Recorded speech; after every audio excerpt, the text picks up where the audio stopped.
welcome back to We Got Goosebumps, a podcast dedicated to the landmark horror series for children, written by R.L. Stine in the 90s. I'm your best friend, Janie, who refuses to return your letters, Dylan. And I am your rage-fueled neighborhood mailman, Travis. Full of rage. These kids plotting, hanging out behind my government establishment that I gotta maintain. And a fascinating woodworker, too. I love the fact, right? The detail of the fact that, like, he's so into his job that he wants to make every part of it like art. Like, he takes the mailbox, makes it a swan. I just love the dedication. Yeah. Like, it shows the kind of man who would hurt children because they happen to be outside the mail room, the post office. We're just never outside. I mean, to be fair, we don't know what they did. I'm getting way distracted because today we're talking. You are. Angry mailmen just get me all worked up. Today we have number 10 in the series, The Ghost Next Door, which was released in August of 1993.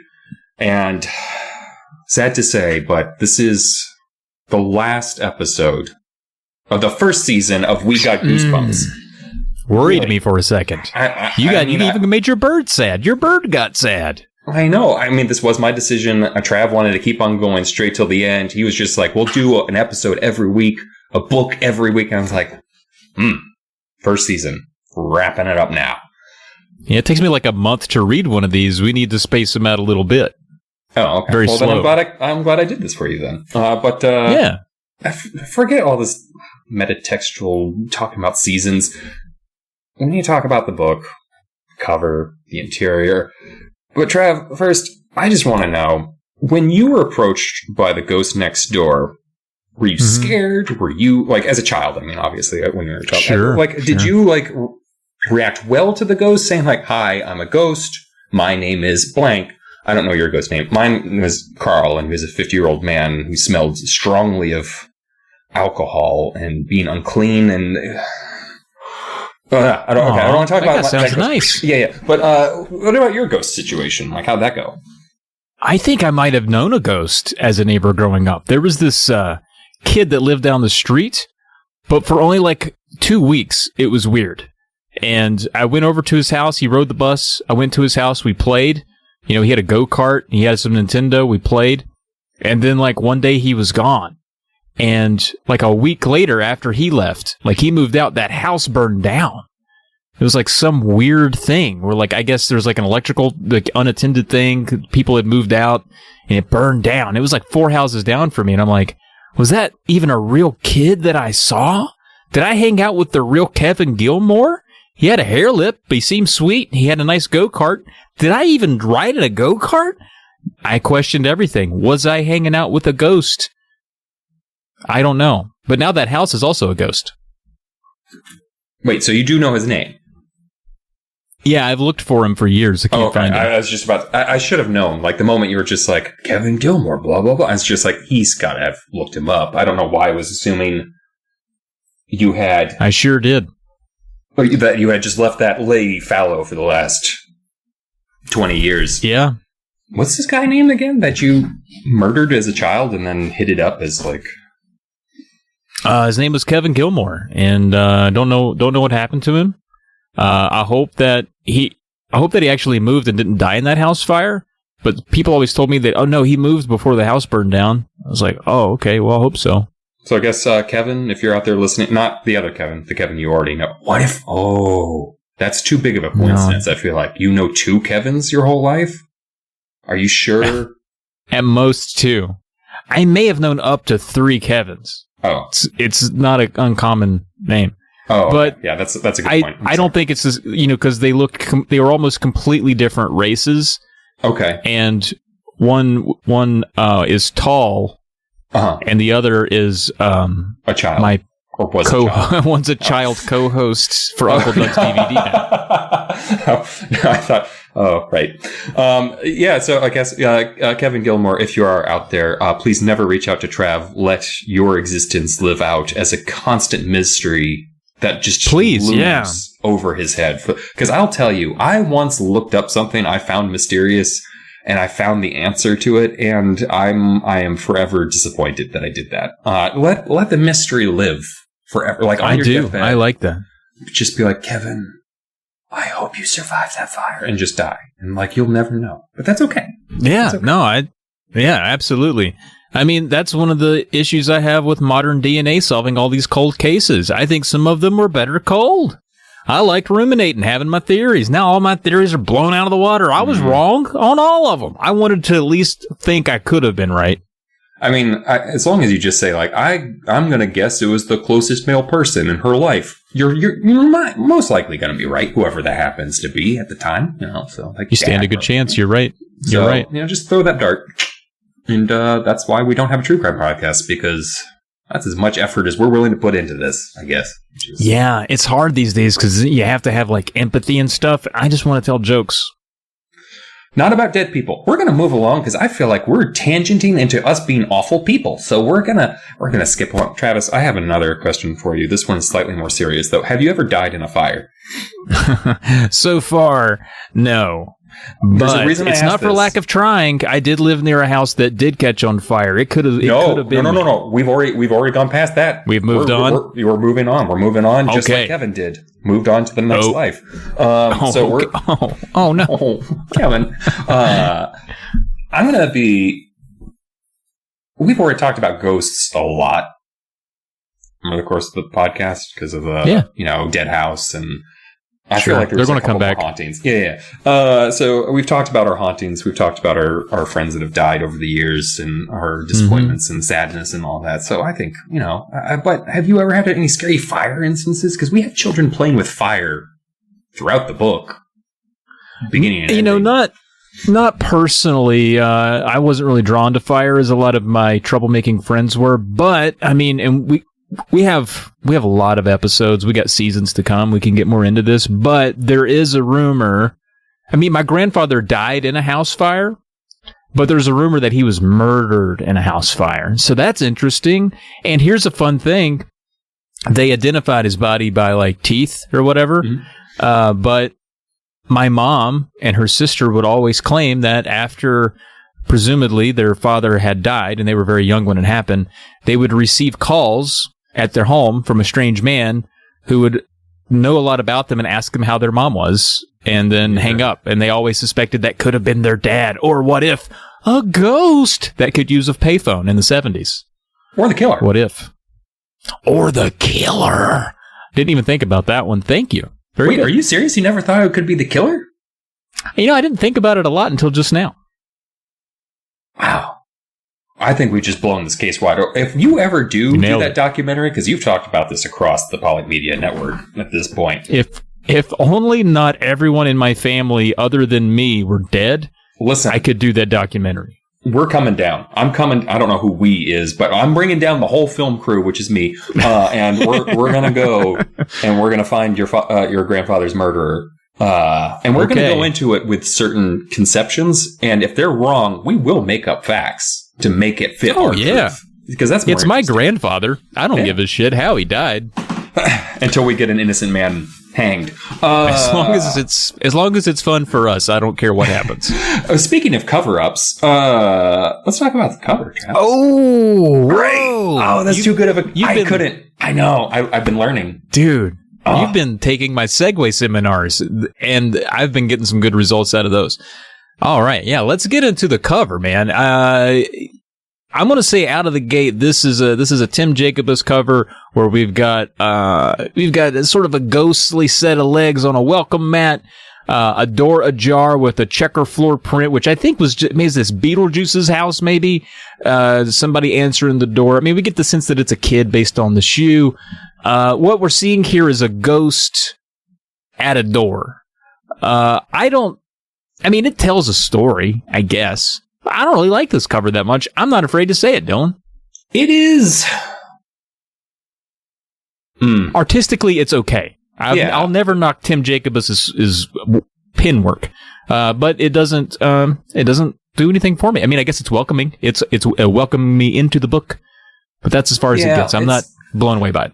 It's not a very. Sometimes I feel like I'm the.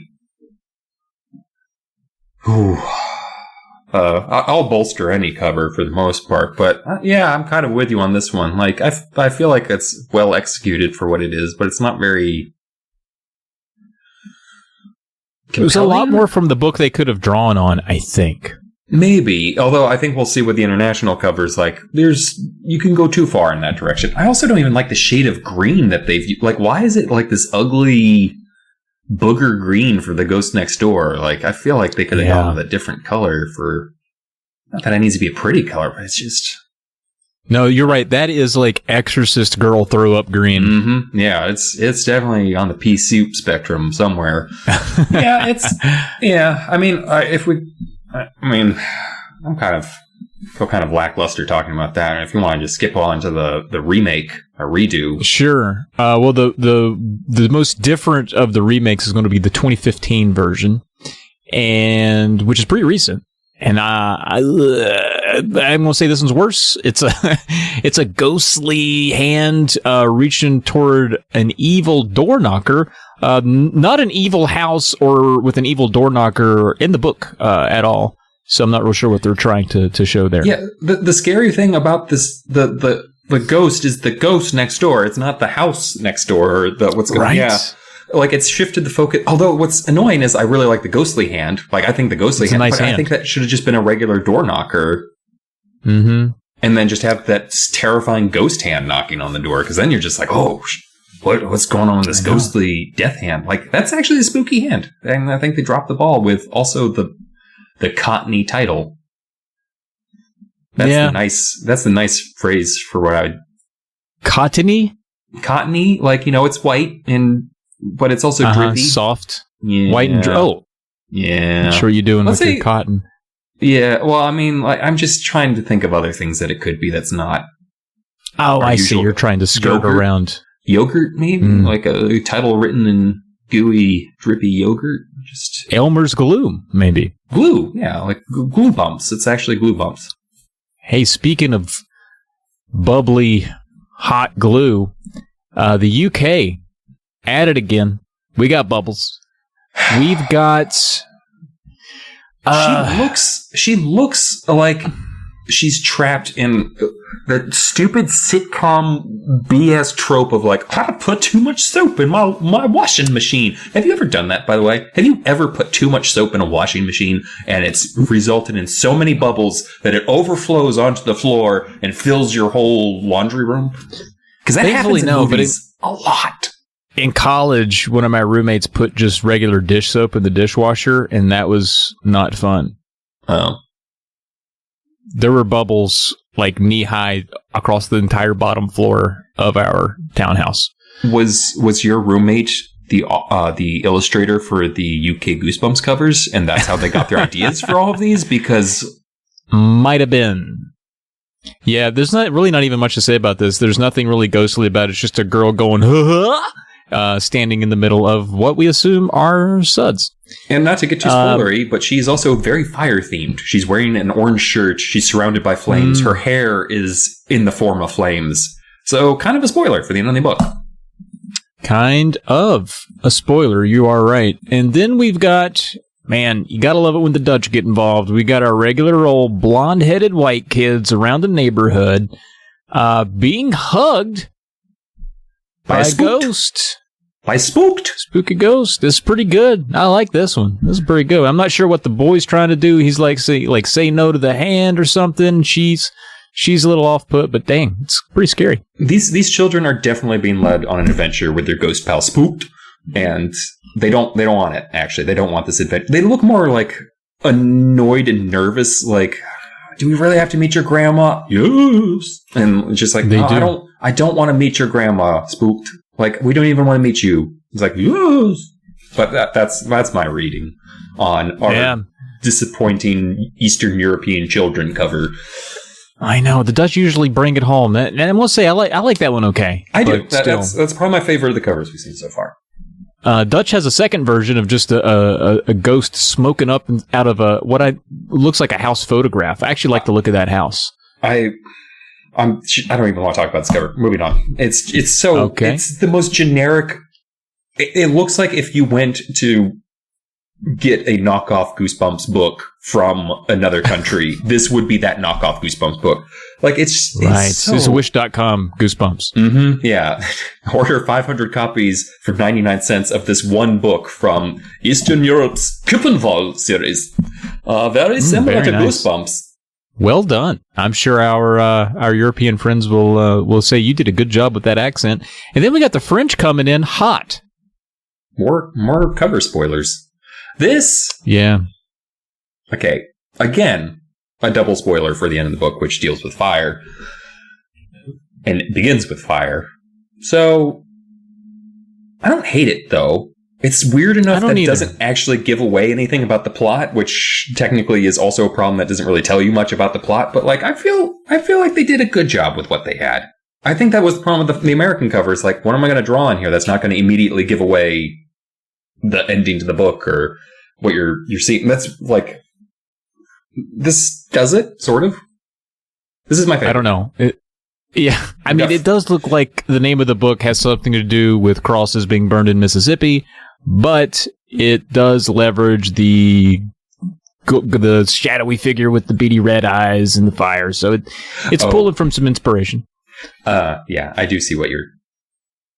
Although now it looks kind of like an elf to me, or a gnome. Like the two little points on the side are the ears, and then the top point is like his little gnome hat. It is actually the Travelocity gnome, who's apparently an arsonist and setting fire everywhere he goes.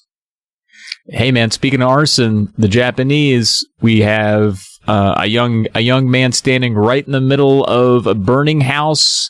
This is giving away most of the end of the book. I mean, if you're reading the book after you've seen that cover, you got to be like, all right, I know a house catches on fire at some point. Like, you're just kind of waiting on the cover to come around. I feel like this does no favors to the first 20 chapters of the book being interesting at all. You're just waiting for a house fire. Yeah, or wondering what happened to the first house fire. Like, is this talking about... No, we can't be talking about that one. I mean, this is probably the best cover in terms of, like, being evocative and interesting. The problem is, if you've read the story, you know, like, oh, this is misleading. Yeah. The Indonesians finally making a turn at the spotlight here on the old We Got Goosebumps podcast. Boy, they got something going on over there. They got a fence with a smiley face carved into it. Looks kind of like a jack-o'-lantern on a fence, right? A lot of grayscale going on. And then I'm going to say, maybe it was intended to be smoke or something come out of there, but I swear to God, it looks like pigtails. A girl's pigtails coming up out of the eye holes and through the fence. I don't get it. Neither do I. Unless they watched a lot of Home Improvement and they're like, oh, next door in America means like Wilson, who hides his face behind a fence. Maybe that's how ghosts work next door too. Like they just, wow, that was a deep pull. I'm sorry that I reached. Dude, what if Wilson was a ghost? That's got to be a fan theory.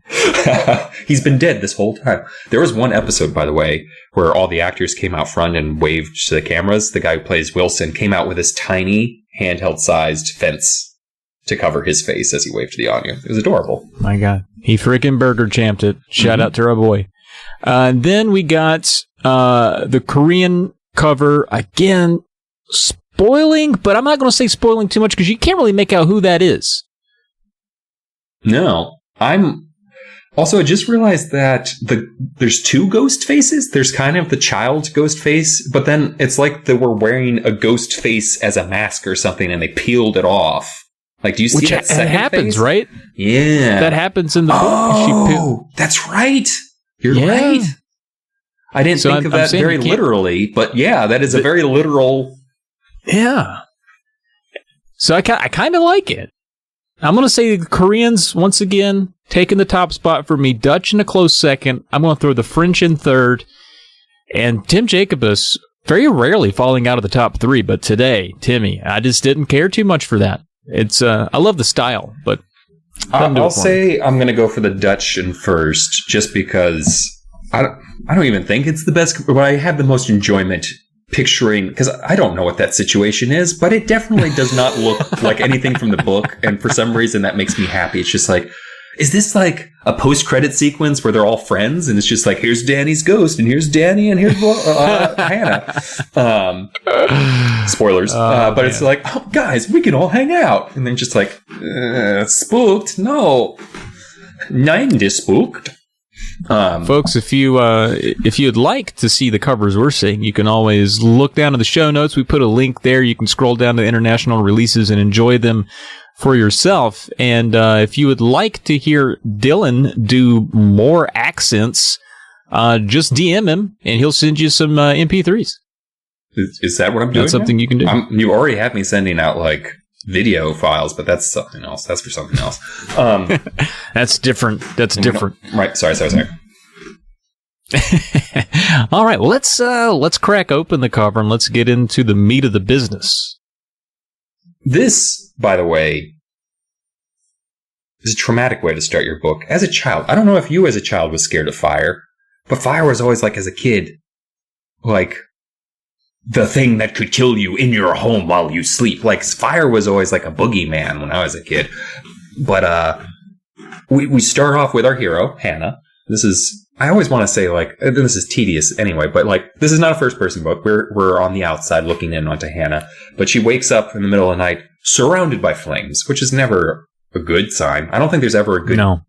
Unless you didn't believe in an afterlife and then you died and then you woke up and you're like, flames, well, I guess I'm still around. That sucks, but, so that might be a positive moment to wake up to flames. But in this case, if you're a 12-year-old girl being surrounded by flames, not so much fun.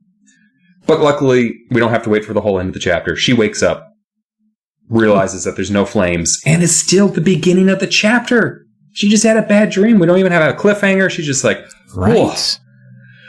But what's kind of nice, and I don't know if you've had this too, when you wake up from a really bad dream and you're just like, oh, it was fake. Thank God. I didn't do that horrible thing that I dreamed that I did.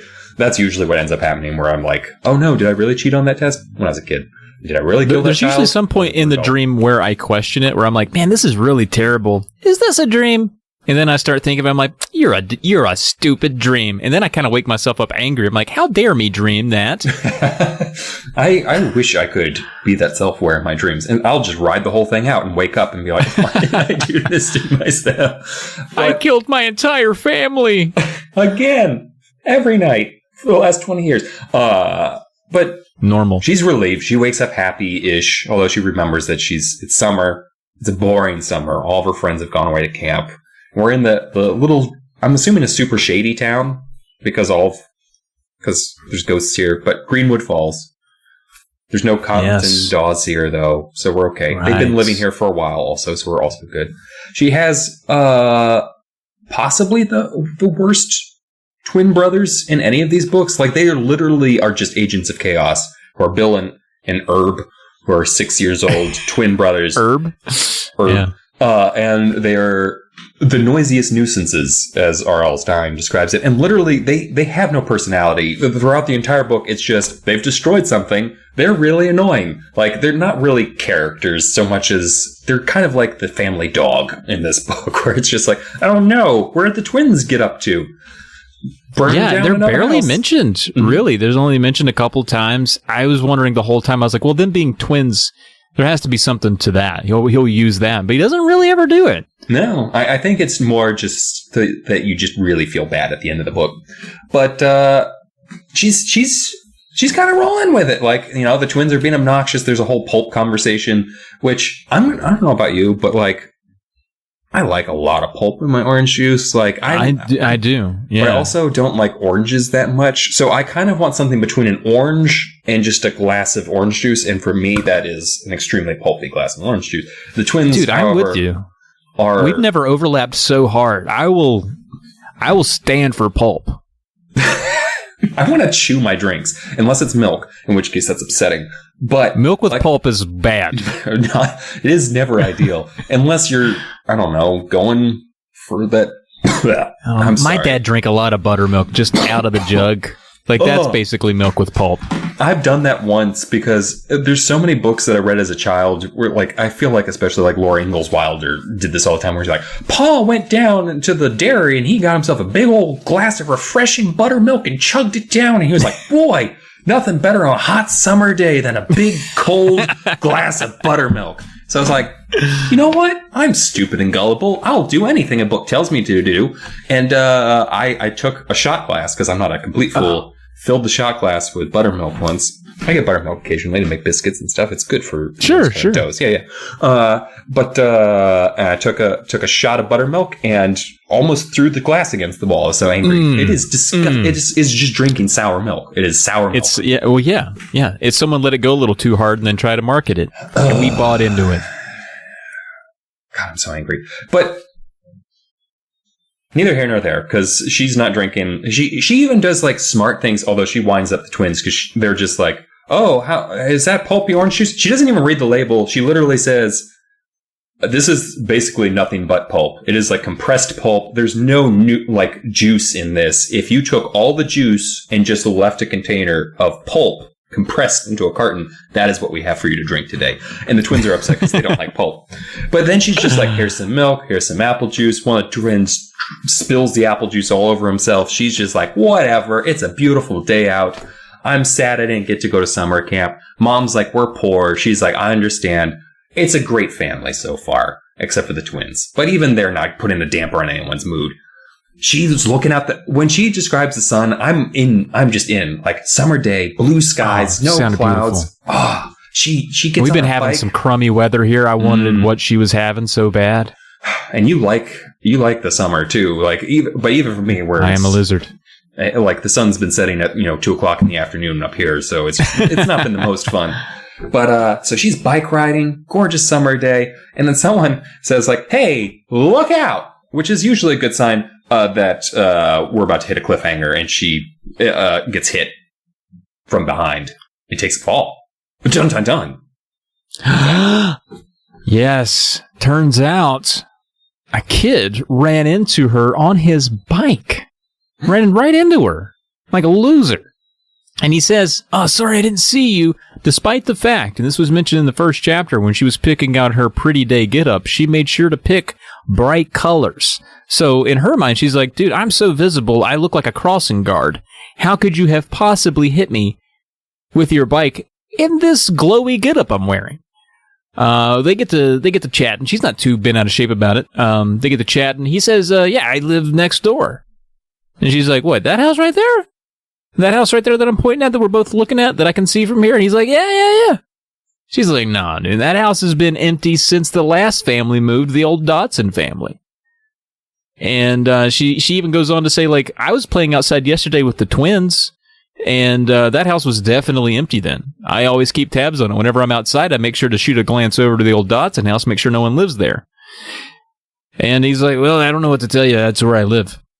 And he actually says his name is Danny Anderson. He's a ripe 12 years old, the same age as Hannah. Don't ever say ripe. Don't. What are you doing? Don't call children ripe. Ever. Just wanted to see if you were paying attention. I am listening to you, sir. And he reiterates, he's like, I'm 12. I've been your neighbor for a hot minute. And she can't believe it. She's like, no. I would have seen you before. We're neighbors. I would have seen you at school. I would know you. You're not my neighbor. You've not lived there as long as you say you have. And then suddenly, one of those little noisy nuisances, one of her twin brothers, Bill, yells for her, hey, Hannah, off the porch. She's still outside. He yells to her off the porch, hey, Hannah, Herb took the Game Boy. We'll give it back. As if she's supposed to do something about it. And she's like, just tell Mom. She'll get it for you. Ugh. And then she turns back around to continue her conversation with this Danny character who asserts that he's her neighbor. But thing is, Danny is gone. He vanished into thin air. What? Dum, dum, dum. But this is kind of one of those cliffhangers that's like, I'll just file that away for later.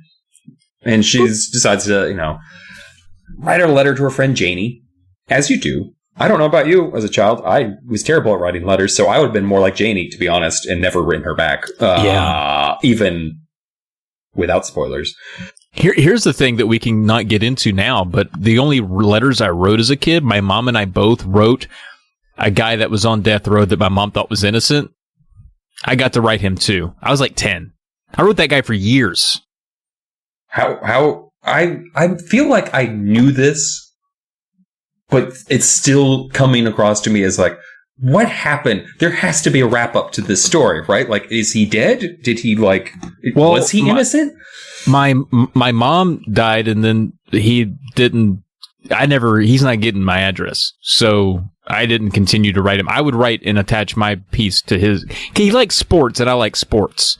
And that was the thing. We would always write about sports. Your mom was like, here, you cover the sports section of basically, the Terry family letter to Big Bill Razor, the slaughterer of San Fresno. You know what? Fun fact, and I'm not going to drop his name, but he had his own Unsolved Mysteries episode. So there's some mystique about his guilt, and he's the longest serving death row inmate in Florida history. So now you can Google him, but like there's a reason for suspicion. Can you send me like his name off air? Like we'll talk about this later because now I'm fascinated. Even though I think he's still alive. He's up there though. He's got to be approaching 80. That is beyond elderly if you're on death row. Like, and you've been there for a while. He's basically might as well be Methuselah. And he's just like, don't worry. Well, I was just to say that's the only guy I wrote, which is a guy that probably would kill me if he saw me. I did a couple of pen pal things throughout my time, and I did some like pen pal emails when I was in German class in high school, which I feel like don't count as much as wonderful as the World Wide Web is. Are you saying Germans don't count? Is that what I'm hearing you say? Unless their name was Weyer. I don't. Well played. I'm just not a very good letter writer person because I'm very lazy. But Hannah's not lazy. Hannah's nice. She writes to her friend Janie and only guilt trips her like 6 or 7 times throughout this letter. But just to read you a little sample about how Hannah, this really breaks down what Hannah's been up to this summer and what her friend Janie's been up to. I'd love to hear the letter. I'm glad you would. Dear Janie, I hope you're having a good time at camp, but not too good. Because you broke your promise. You said you'd write to me every day, and so far I haven't even received a crummy postcard. I'm so bored. I don't know what to do. You can't imagine how little there is to do in Greenwood Falls when no one is around. It's really like death. I watch TV and I read a lot. Do you believe I've read all the books on our summer reading list? Dad promised to take us all camping in Miller Woods. Big thrill. But he's been working just about every weekend, so I don't think he will. Boring. Last night I was so bored, I marched the twins outside and built a little campfire behind the garage and pretended we were away at camp and told them a bunch of scary ghost stories. The boys wouldn't admit it, of course, but I could see they enjoyed it. But you know how ghost stories freak me out. I started seeing weird shadows and things moving behind the trees. It was really kind of hilarious, I guess. I totally scared myself. Don't laugh, Janie. You don't like ghost stories either. My only other news is that a new boy moved into the Dodsons' old house next door. His name is Danny, and he's our age. He has red hair and freckles, and he's kind of cute, I think. I've only seen him once. Maybe I'll have more to report about him later. But now it's your turn to write. Come on, Janie, you promised. Have you met any cute guys at camp? Is that why you're too busy to write to me? If I don't hear from you, I hope you get poison ivy all over your body, especially in places where you can't scratch. Love, Hannah.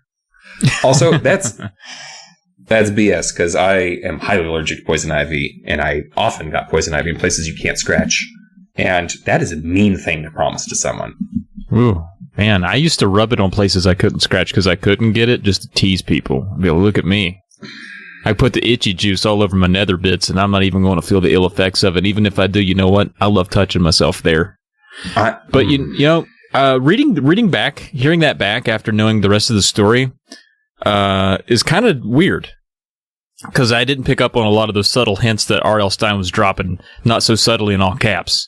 I would say, even as someone who did know the twist at the end, the first twist at the end, I still didn't pick up on some of those things. Partly because I was listening to an audiobook, but no, yeah, definitely some of this comes back later. There's a lot of seeds that have been set in this one letter. But you know what? I don't see them now, so we're just gonna move her along.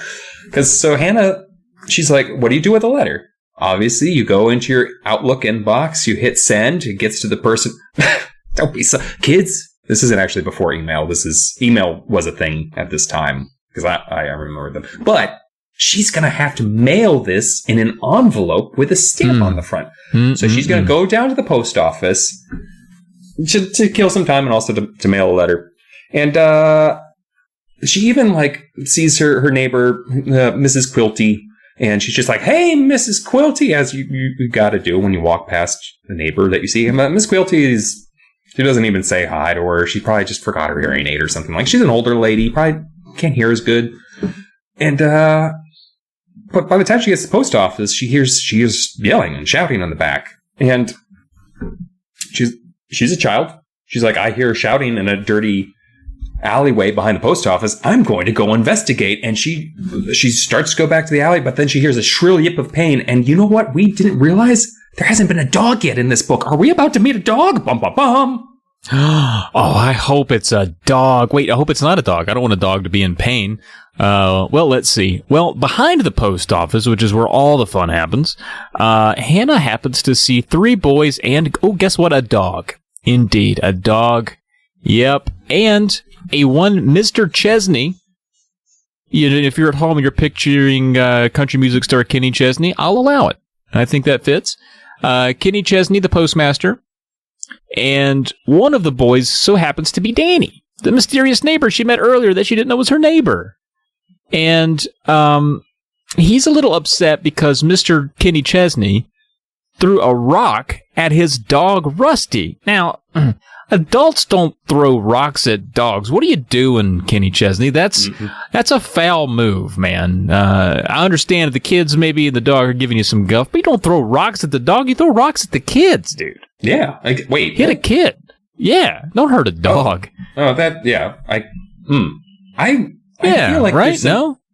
I feel like this isn't an either-or proposition. I think this is you just don't throw rocks. Okay. I was trying to take the high road and missed completely. Okay. All right. Well, don't throw rocks, Mr. Chesney. And he reminds them, he's like, listen, you guys are on government property and you need to leave.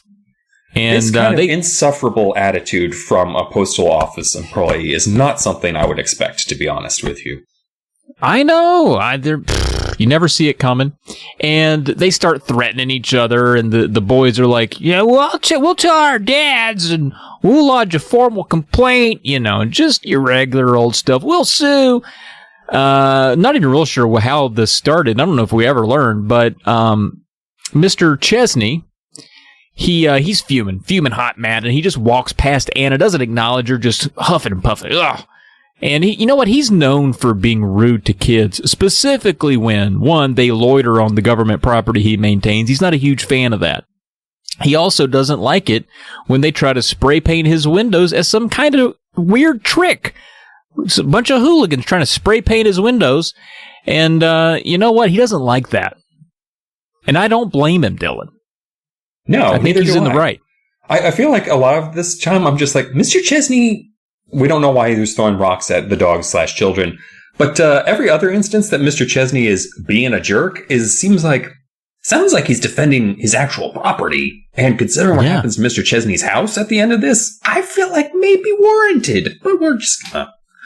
Yeah, 100%. I mean, 100%. So the boys leave. They leave the post office. Mr. Chesney goes back to his ordeal. And Hannah searches around for Danny and those other boys. She doesn't find them. She's like, she didn't know where they went off to. They split out. So she even says, I'm just going to go home and watch General Hospital. Very, very 90s sentence that my mother might have uttered. But Hannah says, I'm going to go watch some General Hospital. Travis, you're telling me you didn't watch any daytime soaps during the summer? I didn't. No, I watched trash TV with my mom. We were a Sally Jesse Raphael tag team. Oh, okay, gotcha. Donahue. When the soaps came on, she wouldn't let me watch. She thought that was too gross. She was like, "No, this stuff's grody. We need to let's see if Donahue's on. Let's see if he's got teen moms who also kill cats today." I feel like I guess we're all lucky that you didn't get a burning desire to watch daytime soaps and make a podcast about them now to recapture your childhood. Instead, you won't. I would not. Although give me ideas. I totally would do like a General Hospital podcast with you. Just why not? Just to see what it was like. Could be fun, right? I think it went from like the 50s, so we would have like so much content. Guys, check out We Got Hospital coming up after this.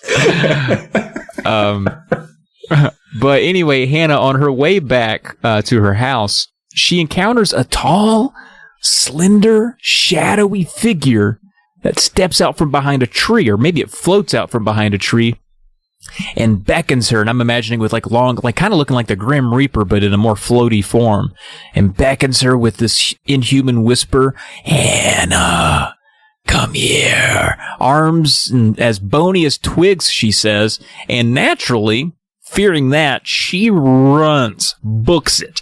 Bum, bum, bum, chapter 5. What she doesn't understand is this is Spooked, her friendly neighborhood Spooked, who's going to help her and go on wild adventures with her. All right, a Dutch ghost. Goodbye, Spooked. We'll see him later, though. So Hannah stops running, and I feel like this is kind of a common occurrence that's happened in a couple of the Bumps books at this point. Child sees a scary thing, child books it, child turns around. Spooky things nowhere to be seen. I guess it was nothing but spooked. So she realizes she was probably just imagining it, because there's only a couple weird things that have happened. Danny disappeared, neighbors moved in next door, whatever. But she gets home. They're having dinner with the folks. She says, "Dad." She's like, "Hey, Dad, some new people moved in next door and like moved into the Dodson house." And the dad registers like an emotion. He's like, "Really?" Yeah. Which is weird, right? For a Goosebumps dad, Goosebumps dads are usually like, "Get out of here, I hate you. Stop telling stories." And then, yeah, I feel like, again, R.L. Stine is just like, I can't badmouth the mom. I feel like that's what it is. Like, if his wife ever read the book and she's like, "Why is the mom being so absentee? The mom in this book isn't cleaning up everything and doing all the household chores while the dad is just slaving away in the basement, quote unquote." He's like, so I think that's why the dad gets a lot of pot shots in the books, to be honest. It's like, could be. Like, when has the dad ever been the good character in the family, actually? Now that we're really thinking about it, when has the dad ever been the present parent? Nah, not really. I mean, nah. Even the one dad we've seen who is present, which is Sari's dad, the uncle, he's a terrible parent. He's awful. Right. He's terrible. He lets his child perform terrible pranks in the middle of an Egyptian tomb and thinks it's hilarious. Anyway, moving on. Dads are bad in all of these books. The dad kind of registers something, but then one of the twins, see, this is what the twins are there for. They're to distract parents from noticing terrible things that are happening. Although what happens is, sounds awful actually, because the twin falls over backwards in his chair. I'm guessing he was just like doing the balancing thing as you do, and cracks his head on the linoleum. And when I heard that, I was just like, ooh. So they've got to deal with this situation. There's probably blood everywhere, except they're ghosts. Oh. They may be ghosts. They might be. They could be ghosts, theoretically. Yeah. So anyway, the twin is like, I cracked my head open, I might be dead. And she just goes to her room because she knows there's nothing more to be said here. But she sees Danny tossing a tennis ball outside, not in her bedroom. But he's tossing a tennis ball. It's against the garage wall. That's a common thing. It makes a thock noise because that sound, that onomatopoeia, is repeated about 100 times in that chapter. Thock. It is unnerving to listen to, actually, like hearing a reader say that, because it's just like they keep saying this conversation that's getting a little more unnerving as it progresses, and you just hear thok, and then like thok, and then thok, and like the whole time Hannah's just like, "Wait, you don't know any of my friends? That's weird. I don't know any of your friends." Thok, thok. Like, it's actually kind of an effective, like, because it's kind of distracting. So like Hannah's kind of figuring something out, and then like Danny like does another, but we don't hear a thok after it because he overshoots it, because children throwing badly is also another trope in these books. And it goes onto the garage roof, and Danny apparently has done this enough time, and he's like, "I'm gonna go get the ladder." But he goes into the shadows, and for a second she's like, "I can't see him, like he's almost like he's gone." And she starts to think like, "Oh, Danny disappeared. He never moved in. Like, we never saw him move in. That's weird." I don't know if you've ever seen someone move into your neighborhood, but you know when someone moves in next door. Like, that's just a given. There's trucks and whatnot. Boxes. But she starts to think, what if he's a ghost? Jumped there quick, I think. It's chapter 5. It's chapter 5. Like, you know. Sure, but just given the data she has, I mean, I understand we needed to get there, but I was like, I don't know if I'd have jumped there that quick, but okay, we're here. Good. She has also seen that supernatural thing where even though she was like, Mr. Spooked can't be real, like that's still kind of a weird thing on top of a weird thing. But anyway, sure, I agree. Sure. It's a little early, but you know, we only have 16 more chapters to go. But Hannah has like a premonition, and she's like, something bad's going to happen. He's going to like, something bad's going to happen if he goes on that roof. And Danny's like, listen, pretty hot shit around there. I can climb up that roof. I can do a little dance on the trellis. We'll be fine. He gets up there. He's doing fine. It says he's a good climber, but like, boy, you've got a ladder. Like, it's kind of easy to be a good climber if you go up a ladder. Although I'm terrified made of for ladders, that. so yeah, I don't want to. I'd say the ladder really evens the playing field on climbing abilities. Yeah, like if you can't do the ladder stuff, then you're not allowed to call yourself a good climber. But you still can't call yourself a good climber if you can go up the ladder. Like, you got to. I'm agreeing with you. Yeah, use your elbows. You know, that's a good way to test. Now that's a good climber. Yeah. Mm-hmm. But he shows is a good climber, but not such a good hanger-oner, and takes a tumble. And not only takes a tumble, but is going headfirst towards the ground. Bum, bum, bum. I don't know why I changed the pitch. I liked it. I'm sorry. No, that was good. It was nice singing song to you. Well, certainly he's going to land and break his frickin' neck, and now he's going to be a ghost. He's going to be headless Danny, the next-door ghost. But nope, he lands on his feet like a cat. Like a cat. Probably lands and goes, huzzah! Look at me, I'm the great Danny. And he even tells her his nickname is Danny Daredevil Anderson. Old DDA, Danny Daredevil Anderson, which has a nice ring to it. Hannah is not happy about this. She's like, dude, that scared the bejesus out of me. Why would you do that? What if you had broken your neck? What'd you want me to do about it? Like, don't do stuff like that. And then he says, magic! Come on! And to Hannah, this is kind of like, all right, well, I guess he's got, I don't know, maybe that seems ghostly. He admitted that he's magic and can flip off of houses. Maybe that's another check mark for her on the old he's supernatural. But at that moment, she's kind of interrupted by this whole thing because she realizes she has to go watch her friggin' twin brothers now for her mom. So she has to leave. She has to leave Danny behind. Danny continues to throw this ball off the wall now that he's gotten it back, just thocking away, thickety-thock. And Hannah comes inside and is like, hey, did you see that? Well, maybe she asked her. I can't remember how it actually went, but she's, what were you doing outside? She's like, yeah, I was playing with the boy next door. Did you see him? And she's like, I didn't see a boy. So there's another check mark. Mama didn't see this guy. Maybe, okay, seems ghostly. Hannah realized that, and I'm going to read from the book now, Hannah realized she had never actually seen anyone inside the house. She had never seen Danny go into the house or come out of it. She had never seen anyone come out of the house. Hannah stepped back from the window, thinking hard. She remembered the morning she had met Danny after he had run her down in the backyard. She had been talking to him, and he had vanished into thin air. She thought about how he had seemed to disappear into the shadow at the side of his house, how she had to squint real hard to see him, and she thought about how he had seemed to float to the ground, landing silently from the roof. Silent as a ghost. Hannah, what are you thinking? She scolded herself. Am I making up another ghost story? She suddenly had so many questions running through her mind. How had Danny and his family moved in without her noticing? How could he be in her school, in her grade, without her ever seeing him there? How come she didn't know his friends and he didn't know hers? It's all so weird, Hannah thought. I'm not imagining it at all. I'm not making it up. What if Danny really is a ghost? If only she had someone to talk to, someone to discuss Danny with. But her friends were all away, and her parents would certainly never listen to such a crazy idea. I'll have to prove it myself, Hannah decided. I'll study him. I'll be scientific. I'll observe him. I'll spy on him. Yes, I'll spy on him. And so, I'm back now. She goes out through Danny's yard, right up to his back stoop, peers through the kitchen. Now, before I finish this, I do want to say this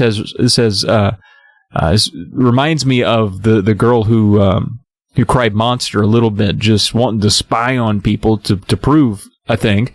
But she goes up to the back stoop, peers through the window, looks through the kitchen, and gasps. Uh-oh. Bum, bum, wow, wow, wow. Chapter 7, take it away. To be honest, this is terrifying to me too, because if I was spying on someone, the last thing I'd want to see is them staring back at me through the window, getting caught. Like, So she's looking through the window. Danny's looking back at her.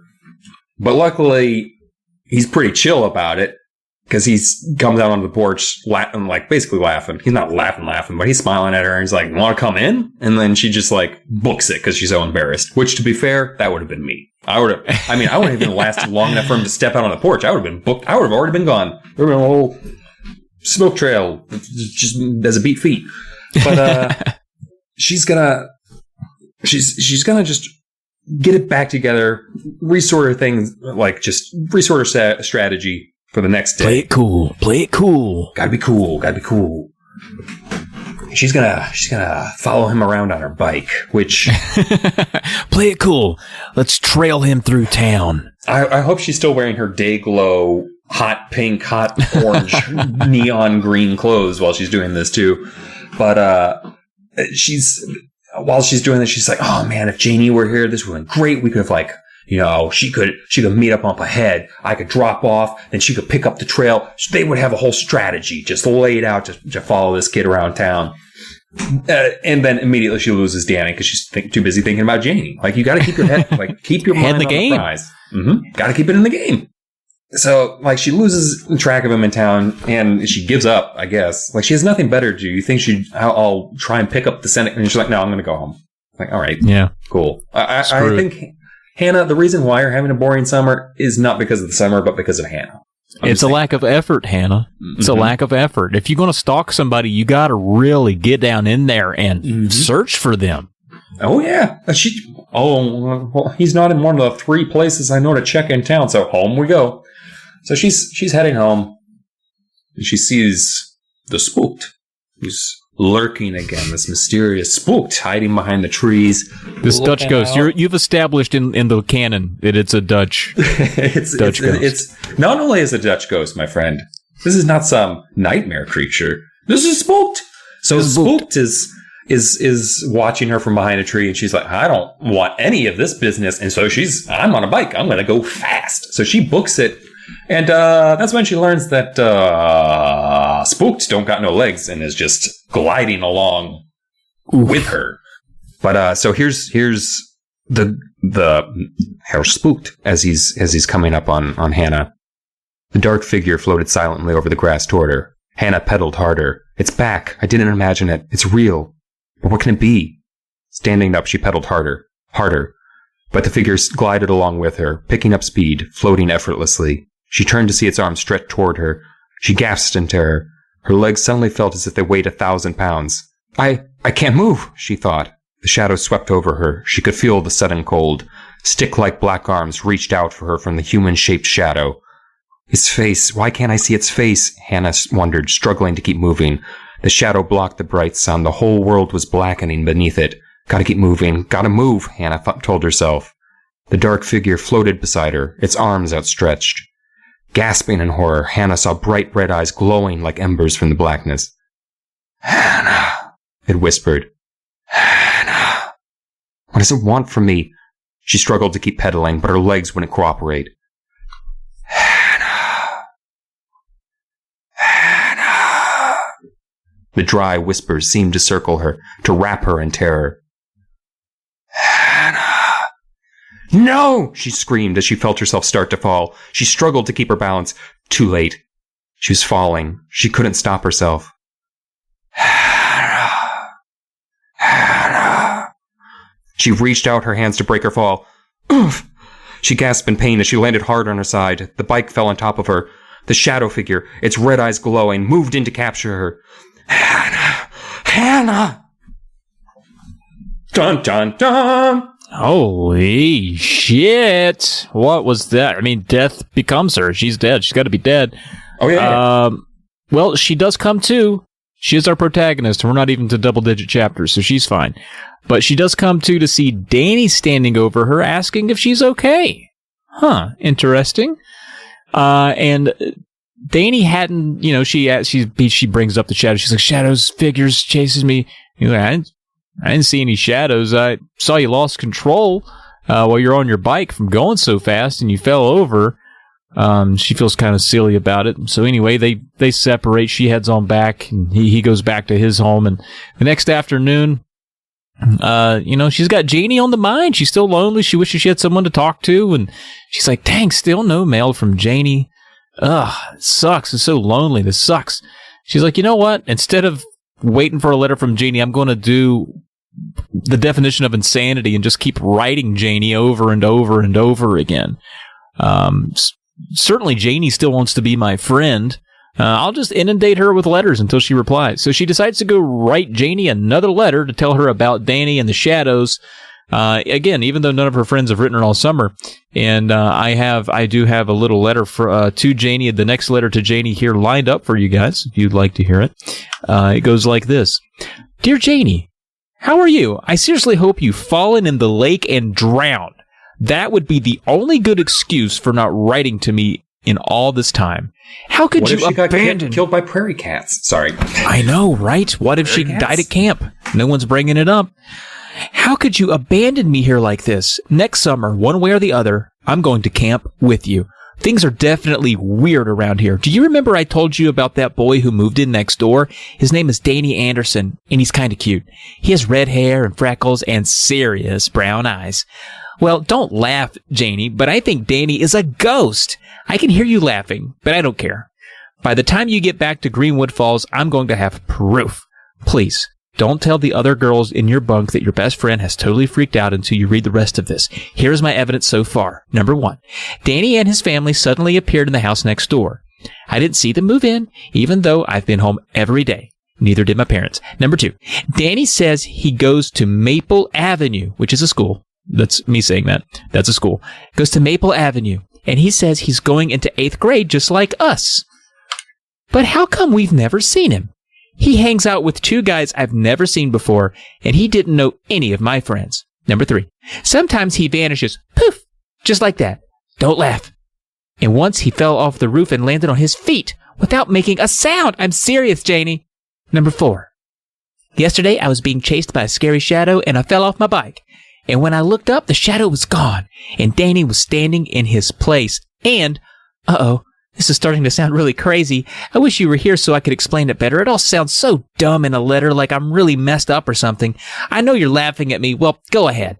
Maybe I won't mail this letter. I mean, I don't want you to make jokes or remind me of it for the rest of my life. So, enough about me. How's it going out there in the woods?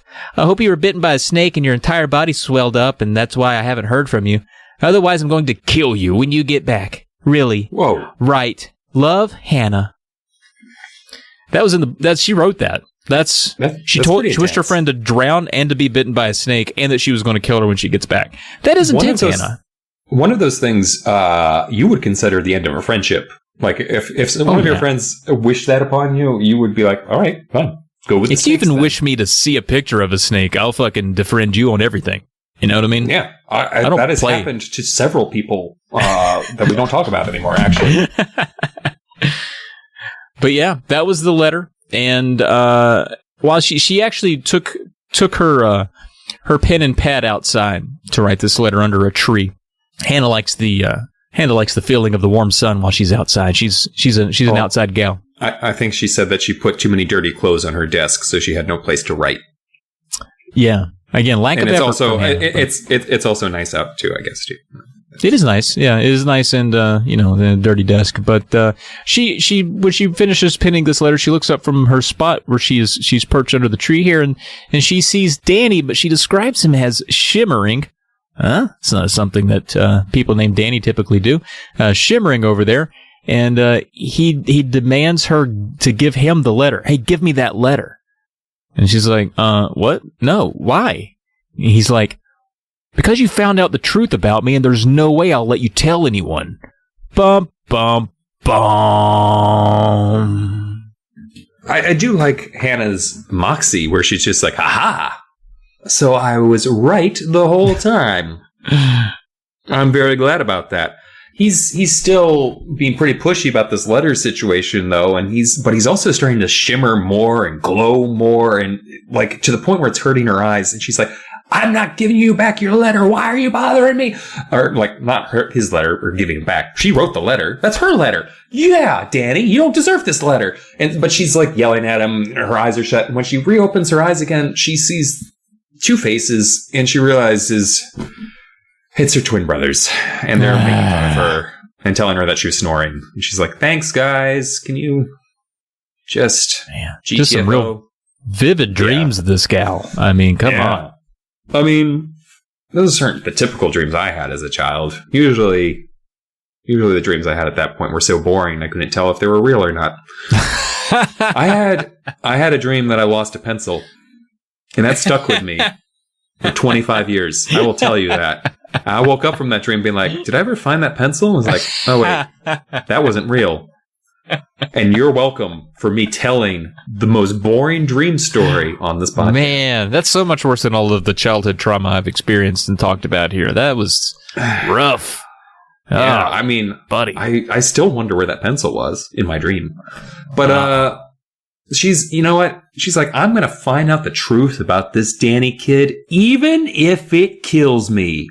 I feel like she has a lot of death talk on her brain, but she does talk about it a lot. She decides she's going to, you know what? We're going to do an Occam's razor situation here. I'm tired of spying. I'm just going to talk to Danny. I just talk to him. I'll just go up to Danny. That's what you got to do. Yeah. You know what? Like, open communication lines with your ghost neighbor. Like, don't just run away from Spooked. Ask how Spooked is doing. So she decides she's going to go next door, talk to Danny, and she gets over there, and you know what? I'm just going to read it. Taking a deep breath, Hannah stepped into the square of light on the stoop. She knocked on the window of the kitchen door. She listened. The house was silent. She knocked again. Silence. No footsteps to answer the door. She leaned forward and peered into the kitchen. Oh! Hannah cried out in surprise. Danny's mother sat at the yellow kitchen table, her back to Hannah, her hair glowing in the light of a low ceiling fixture. She had both hands wrapped around a steaming white coffee mug. Why doesn't she answer the door? Hannah wondered. She hesitated, then raised her fist and knocked loudly on the door, several times. Through the window, she could see that Danny's mother didn't react to the knocking at all. She lifted the white mug to her lips and took a long sip, her back to Hannah. Answer the door! Hannah cried out loud. She knocked again and called. Mrs. Anderson! Mrs. Anderson! It's me, Hannah! From next door! Under the cone of light, Danny's mother set the white mug down on the yellow table. She didn't turn around. She didn't move from her chair. Mrs. Anderson! Hannah raised her hand to knock, then lowered it in defeat. I know why she doesn't hear me, Hannah thought, backing away from the window. I know why she doesn't answer the door. Overcome with fear, Hannah uttered a low moan and backed away from the light, off the stoop, into the safety of the darkness. Bum, bum, bum. Very few times you hear the child escaping into the safety of the darkness. Right? But she reckons Miss Anderson must be a ghost. Uh-oh.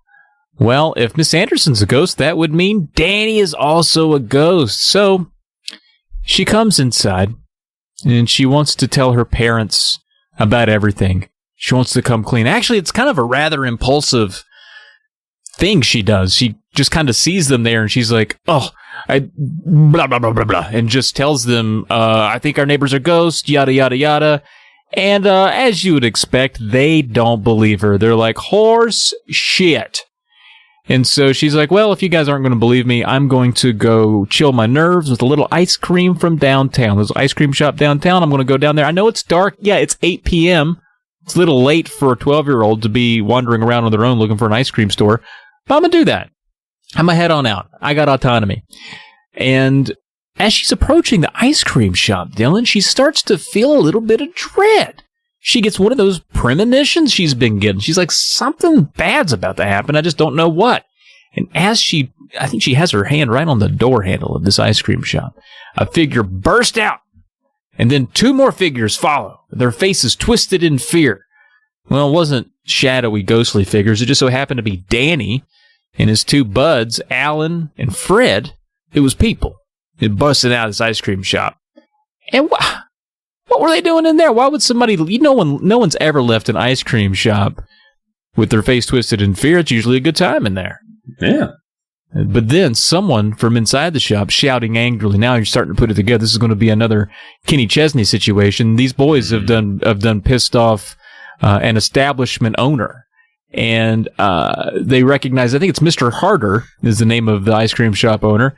He's shouting angrily from inside the shop. God dang it! God dang it! And she could hear the boys running away. She could hear the pitter-patter of little boy footsteps heading off into the distance. But she could no longer see them. It was getting dark. And then all of a sudden, thwack! She's hit from behind, falls to the pavement. Oh no, what has happened now? Now we got, was a street crime all of a sudden? Bum, bum, bum! The amount of damage that adults have done to children so far is getting a little concerning in this book, because it's actually Mr. Harder who has knocked her onto her elbows and knees by, like, he basically just comes rocketing out of the shop, knocks the door open, throws Hannah to the ground. She's broken all of her limbs, but he's too busy yelling at these boys, and he's like, I need to stop these boys from stealing ice cream cones. And how much are these ice cream cones? Well, I mean, you can't get them back. It's not like you can take them back. But, like, he doesn't even notice her. He's too upset over the $3.50 worth of ice cream that these children have stolen.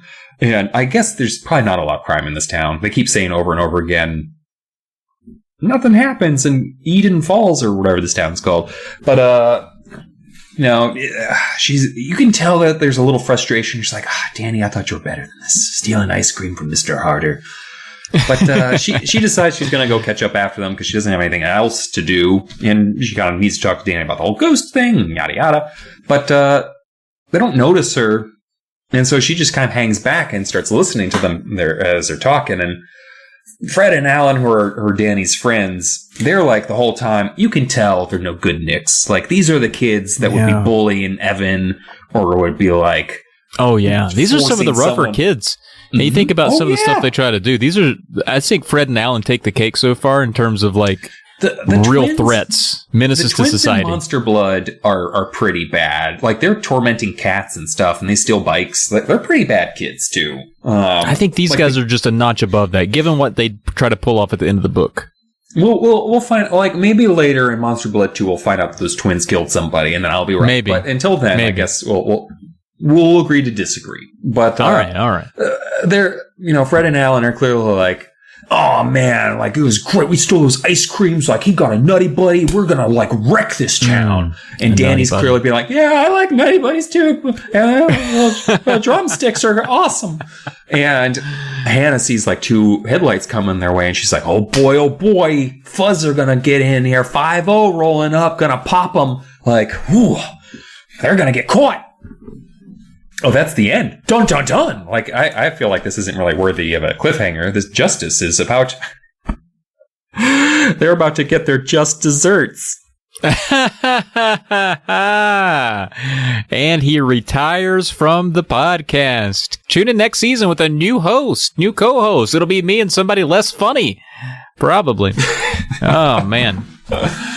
So, of course, it just ends up being some old lost man. He wants directions. Can you boys tell me how to get to Route 112? Route 112? I got a map here, and I don't know how it's up. Maybe it's upside down. I don't know. Maybe you boys, you hoodlums, maybe you know how I can get over to Route 112. And they say, yeah, dude, look, we're menaces to society. We love arson and federal offenses and all that stuff, but we will help you. All you got to do, go to the end of this road, you take a left, go straight, go through 2 lights, take a right, boom, you're on Route 112. Oh, thank you. You boys are so sweet. Speeds off in the clear. If anyone had asked me for directions at that age, or even now, I'd be like, I don't know, buddy. Like, you're on your own. But these twins, I keep thinking everyone's twins in these books. These bullies are just like, oh, yeah, don't worry. So Route 112 actually turns into, like, Cross Street. So what you need, like, it's wild to me. Because I would have been like, I don't know, dude. Are you a stranger? And, like, run away. Like, and they're just... Man. I would have been those... I was, like, a real adept with the directions as a kid. I begged people to ask me for directions. I'd be like, hey, you want... you want to know how to get anywhere? And they're like, no. I'm like, well, I'm going to tell you anyway, because I'm that kind of guy. I'm annoying. To this day, I still feel a pit of regret in my stomach I'm pretty sure when I was 11 years old, I told a woman the wrong directions to get to the mall, and that haunts me to this day. She was murdered at a dead end. This was in Durham. Like we have. Oh, yeah, Al Roker did a special on the street gangs of my fair city. That's not a joke, actually. Al Roker did do a special on the Crips situation in Durham, North Carolina. And he wore a leather jacket in front of a chain link fence to let you know he was on serious business and not telling you about the weather this time. Wow. Dang, dude. I'm going to have to look up that footage. That's intense. It's not my town. Well, this goodwill effort from Fred and Alan, who are the two hoodlums that Danny hangs out with, is short-lived because they just turn around right after the old man drives away and realize, hey, guys, look, we're right across the street from Mr. Chesney's house, that old postmaster who was giving us some rough times a couple days ago. And they see his mailbox, and this... Mr. Chesney requires some ribbing over this. He is the postmaster, which, great. But he tends to take mail quite seriously to the point that he has an extremely ornate mailbox of a golden swan. Are you making fun of his mailbox? Why are you making fun of his mailbox? It sounds ugly and unnecessary. You don't need that.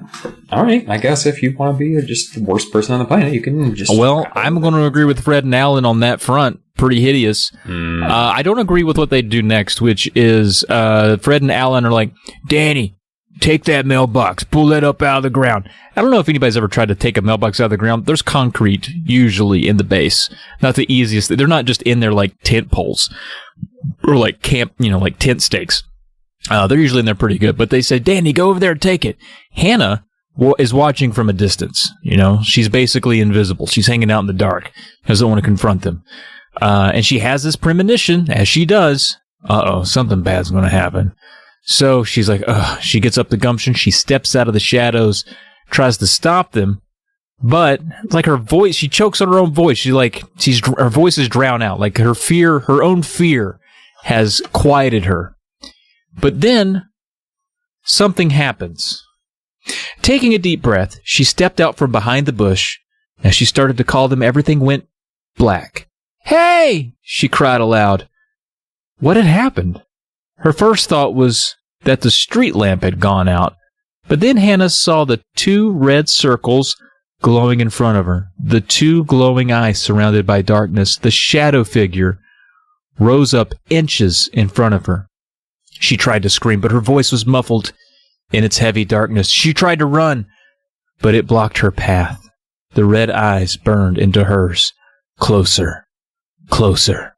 It's got me now. Hannah knew. Bum, bum, bum. You didn't say my favorite chapter this time. Oh, it's chapter 13. This is Dylan's time to shine. Take it away, Dylan. Our little ghost, Spooked, doesn't say a lot right now, but what he does say is, Hannah! And she smells hot, sour breath. Buttermilk breath, right? Buttermilk breath. Just hot and fresh out the butter. Classic Spooked move. The Dutch and their buttermilk, am I right? I mean, that's what they make in those windmills is buttermilk all day long. Really? That is Dutchland, right? They have the buttermilk windmills? I don't know. We'll have to ask Guido. But luckily, a car comes, headlights shine away the darkness. Spooked gets spooked. He runs out of there, and everything comes back to normal. But except now we're back to Fred and Alan just constantly being like, Danny, come on, you chicken shit. Pull that mailbox out. Use your muscles. Come on, Danny. And Danny's like, I don't know, but Danny's grabs onto the mailbox. He's like, I'm going to rip it. And Hannah seems to think that Danny is ripped because she's worried that he's going to grab this thing and yank it straight out of the ground and they're just going to hike off with it because she's like, Danny, wait.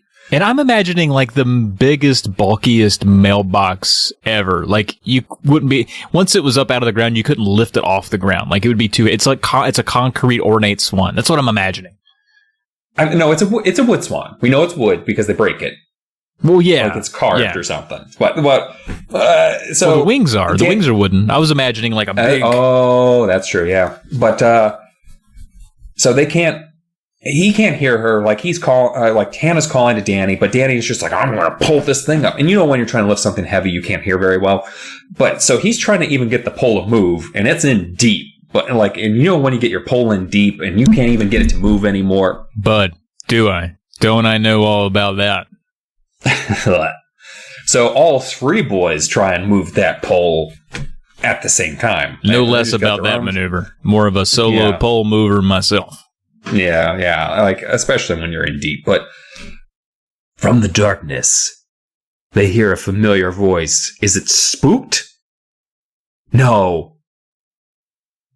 It's friendly Postmaster General Chesney saying, I wouldn't do that if I were you, rabbit. I don't know. It sounded like I was going to Yosemite Sam voice. So I decided just really go for it. Bum, bum, bum. Yeah. Yeah. Tells them he wouldn't do that if he were them. Of course he wouldn't. He's the postmaster. He's not going to commit a federal crime against a mailbox. But he runs out there. He puts hands on kids. He runs out there, starts prying Danny from this mailbox like he's a dry autumn booger, just yanking him, trying to get him off of there. And when in the middle of that tussle, Danny not letting go of it for some reason. He should have just let it go. But he doesn't let go and breaks the wing off of this ornate swan. That crush just Mr. Chesney's like, I spent weeks in the wood shop with a skill saw outlining that. Like, I'm probably going to murder all you kids in just a minute. And then Hannah screams. She's like, hey, don't do that. Everybody stop. It's bad. And Danny gets free from Mr. Chesney, gets out of the grip, runs, and Chesney threatens all the kids with a shotgun. He says, if you come back here, I will shoot you. I will blow your brains out with a shotgun. I don't care. I've had enough of this. And then all the boys run because they're like, well, that does sound bad. So they run. And Hannah follows because she's like, well, I don't want to get shot either. So everyone runs. All the kids scatter. And they catch up. Danny's rattled by all this. That wasn't what Danny wanted to happen. He was just kind of doing it because Fred and Alan were kind of making him do it. And he even says Chesney hurt his shoulder when he's trying to yank him off of that ornate swan mailbox. Pulled his shoulder. Toughed him up pretty bad. Alan and Fred, they're loving it. They're like, dude, just see the look on his face. He's not going to kill us. Don't worry. He's not going. Do you think he's going to shoot a bunch of kids about a mailbox? Come on. It's like, yeah, it's a federal. It's like his job. I mean, I don't really know how the Postmaster General works, but I assume he walks around the neighborhood with a gun, making sure no one's messing with mailboxes, right? That's what I've always been told. It's a punishable by death. Pretty sure. It's from what I understand. In South Carolina, it certainly is. And so they're loving it, and they're even like kind of still bullying Danny for even feeling bad about the whole thing. Like, you big chicken, teasing him pretty hard. Eventually, they split up. Danny goes his own way. Fred and Alan go their own way. And Hannah catches up to Danny. She gets him alone. And she's like, hey, listen, Boo, by the way, I know you didn't know I was around the whole time. But also, I saw everything that just happened. And she's like, also, while I'm admitting to stalking you there, I want to let you know that I also tried to break into your house earlier, but your mom was there and she wouldn't acknowledge me. And I either think your mom is super rude or a ghost. And Danny's like, okay, that's strange. And Hannah's like real bad wanting to ask. She's like on the cusp of being like, Danny, are you and your family ghosts? But then she's like, you know what? That's a dumb question. That's so stupid. Why would anybody ask anybody that? That's so dumb. But Danny kind of cuts her off. He's like, listen, I guess I should tell you the truth. Bum, bum, bum. My mom's deaf. I mean, that's basically it. That is the truth. It was your delivery. Okay, I'm not laughing at her affliction. I'm just saying it was your delivery. You did that to us. I know.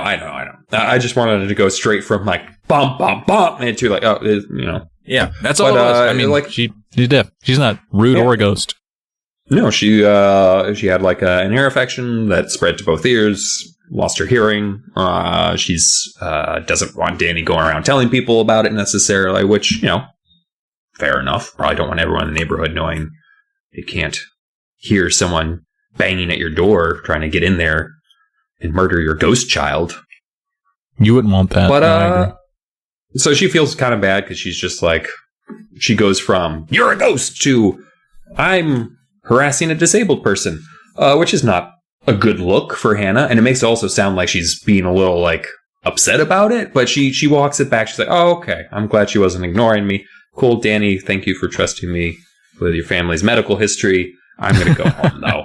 And you can tell this has kind of rattled her a little bit because she's thinking like, "Oh, he's like, can ghosts be deaf? That doesn't make sense. That seems a little bit weird. Like, I'm such a dummy. Why would I think?" And then she gets attacked by Spooked again on her own stoop. Spooked on the stoop. "Hannah, stay away." Bum, bum, bum. Yeah, Spooked getting to the stoop, getting threatening. I'm going to be reading the first part of chapter 16 for everybody. Gripped with horror, Hannah thought she saw the shadow of an evil grin inside the deeper shadow that hovered over the stoop. "Hannah, stay away. Stay away from Danny." "No!" In her panic, Hannah didn't even realize that the howl came from her own throat. The red eyes glowed brighter in reaction to her scream. The fiery stare burned into her eyes, forcing her to shield her face with both hands. "Hannah, listen to my warning." The dreadful dry whisper, the whisper of death, the sinewy black finger outlined in the white porch light pointed to her, threatened her again. And again, Hannah cried out in a voice hoarse with terror, "No!" The dark figure swept closer, closer. And then the kitchen door swung open, throwing a long rectangle of light over the yard. "Hannah? Is that you? What's going on?" Her father stepped into the light, his features knotted with concern, his eyes peering into the darkness through his square eyeglasses. "Dad!" Hannah's voice caught in her throat. "Look out, Dad! He... Hannah pointed to empty air, pointed to the empty rectangle of light from the kitchen door, pointed to nothing. The shadow figure had disappeared once again. Her mind spinning in confusion, feeling dazed and terrified, she hurried past her father and into the house. And following that, after Hannah just points to nothing, Dad's like, "Well, I guess I'll look for something. She seemed pretty rattled. Would you see a raccoon? What'd you see out there, sweetheart? What'd you see? Was it old man Stickums again in the trash?" Which is also the name of the raccoon, Old Man Stickums. He didn't see anything. And she tells Mom about it. Mom's like, "I think she's crazy. She must just be crazy. You know how 12-year-old girls are." And Hannah gives up. She's like, "It's no use. I know it's so weird. I just want to go to bed. I just want to go to sleep." So she goes up to her room and finds the shadowy figure is waiting beside her bed. Dumb, dumb, dumb. Sadly, for all of us concerned, it's not Spooked. It's instead just a long-sleeve black sweater that she tossed on her bedpost. Oh, man. Yeah, I'm going to say that's a weak cliffhanger for a chapter after 15. Usually after that, they're pretty good. This one was a real no-boner for me. Well, this one's about... I'm going to say this book follows a similar pattern to Night of the Living Dummy. In the sense that you don't really know what's going on until 17, 18. But we're not there yet, so it doesn't matter. Fair. But the whole time, like, now that she's sorted out the Spooked in her bedroom situation, like, oh, it's my sweater. Why is she wearing a sweater in the summer anyway? But, I mean, I have sweaters lying around everywhere, and it doesn't matter. But she's still going back and forth. Like, is he actually a ghost? Did he lie about his mom? Are Alan and Fred ghosts? Because apparently everyone's a ghost now. It's kind of like the Red Scare in the 50s where, like, you just think your neighbor's a ghost. The neighbor's friends are ghosts. Everyone's a ghost. And who's this dark figure? Who is spooked? Why does it want her to stay away from Danny? Why is it warning her about Danny? This is all weird and... But she decides to, like, try to sleep it off because she's got a lot going on in her brain. And then she has, like, this dream that Danny is spooked. That Danny is this dark figure that's been chasing her. And she's just like, I don't... Like, that's the weirdest thing of all. That's even less believable than Alan and Fred being ghosts. But she's like, you know what? I just need to talk to Danny. I just need to be upfront about him. I need to ask if he's interested in me because I need to stop doing all this back and forth in my head. Like it's just so emotionally exhausting to not know if the other person like has feelings for you. So instead, like you just play this game. Sorry. I mean, ghost. It's hard to know if your friend is a ghost. But, the problem we all have. But, so the next morning, she sees Danny playing soccer in his yard, and she's like, you know what? Danny! Today's the day. Danny, did you like me? Like, or is this just like a game for you? Like, are you, like, I just don't know where we stand. Travis, like, are we dating? We are. I'm sorry. 10 Podcast makes it real. Yeah. Oh, okay. Well, then we can get back to the book. So she's like, "Hey, Danny, you a ghost?" I was floored by her forwardness. She finally just got up the gumption. Was so excited. I'm going to have to interrupt you right now because the moment she said that, I was like, "Fuck yes, let's get to the nitty gritty of this mystery. Like, just cut straight to it." Yeah. And of course, Danny replies with, huh? Yeah, sure. And he seems confused, almost like he didn't really hear the question or like she was joking. And she's so embarrassed because of the way that he answered that she doesn't follow up with like, seriously, are you spectral? Are you supernatural? Are you poltergeisting me right now? Do you leave any ectoplasm? He's like, sometimes at night, but I don't want to talk about that. Yeah. And Hannah just kind of backs down. She's like, well, that didn't go like I thought it would. You ever do that, though? Like, you get up the gumption to ask somebody something, it doesn't come out right, they don't answer right, and you just like, never mind. I'll try again later. Like, I hate that. Yeah. That's the worst. There's plenty of times where I'm just, like, if they give, I'll start a conversation that I didn't really want to start. And then if they give me an out, like, I'm sorry, what did you say? I was like, nothing. Grape juice is good too. And then run. Like, just, oh, thank God. Oh, thank God. If this had played out that way, we're like, oh, thank Christ. They didn't hear what I actually said. I had a lot of empathy. I was a little frustrated by this, but was like, nah, I get it.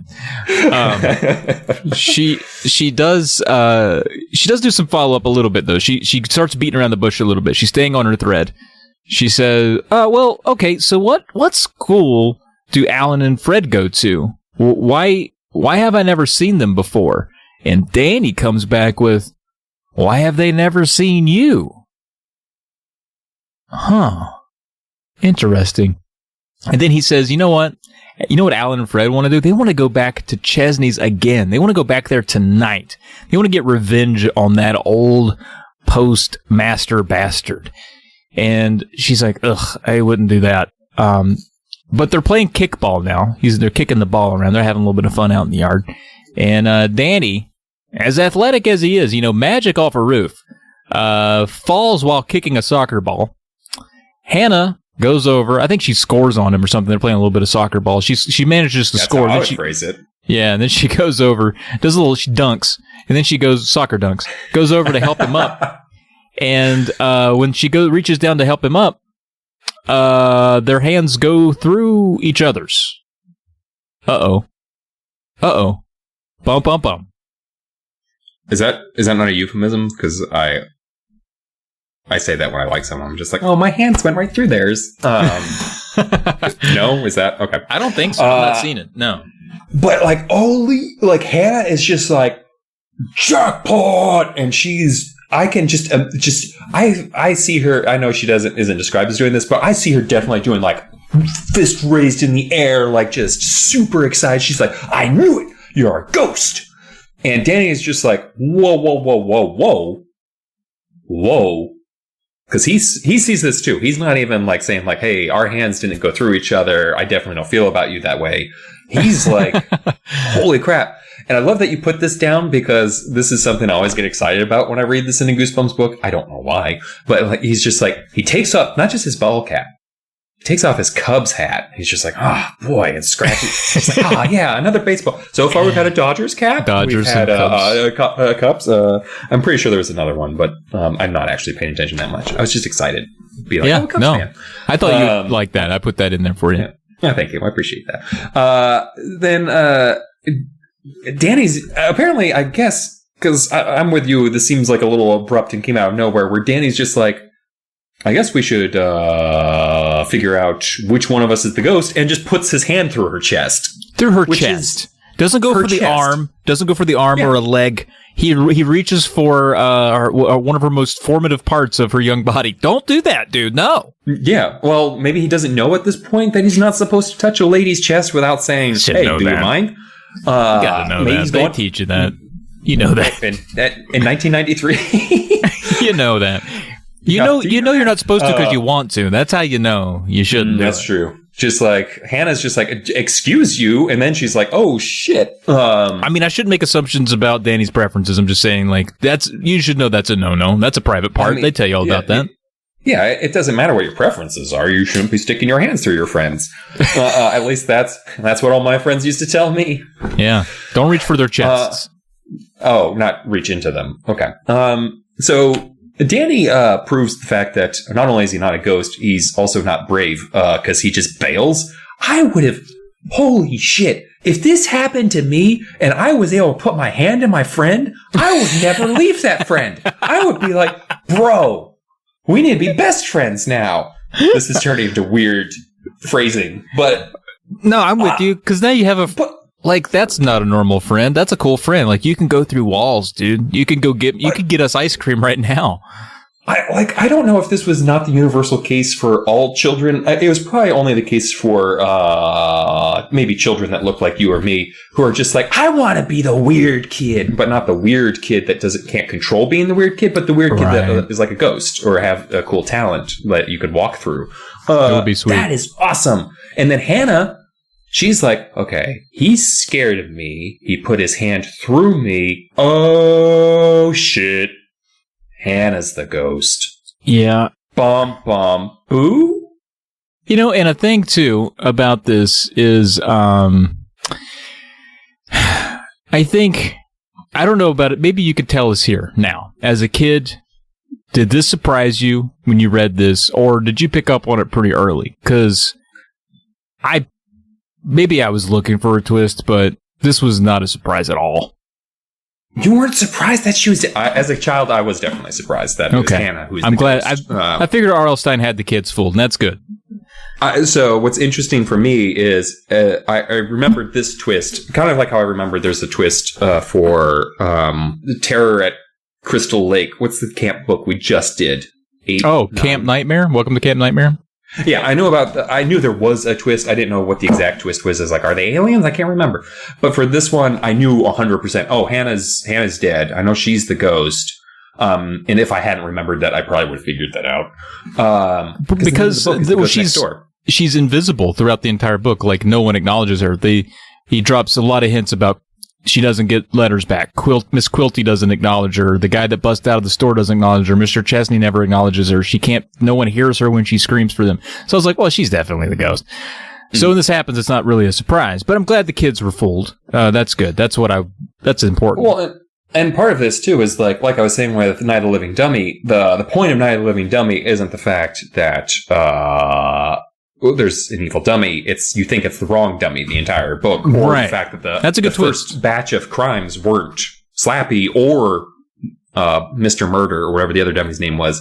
I feel like it was a Mr. Wood. Like it was actually the sister, and then but at this time you have the first set of problems, which is who's the ghost, or is there a ghost? But nothing's resolved at this point, so that it feels like that to some degree, where it's now we're about to hit, now things are about to really ramp up, because we went from a sociopathic sister to, an evil dummy. Now we've gone from our main protagonist is actually the one who's dead, and we still don't know who the spooked is, or what's going on with Danny.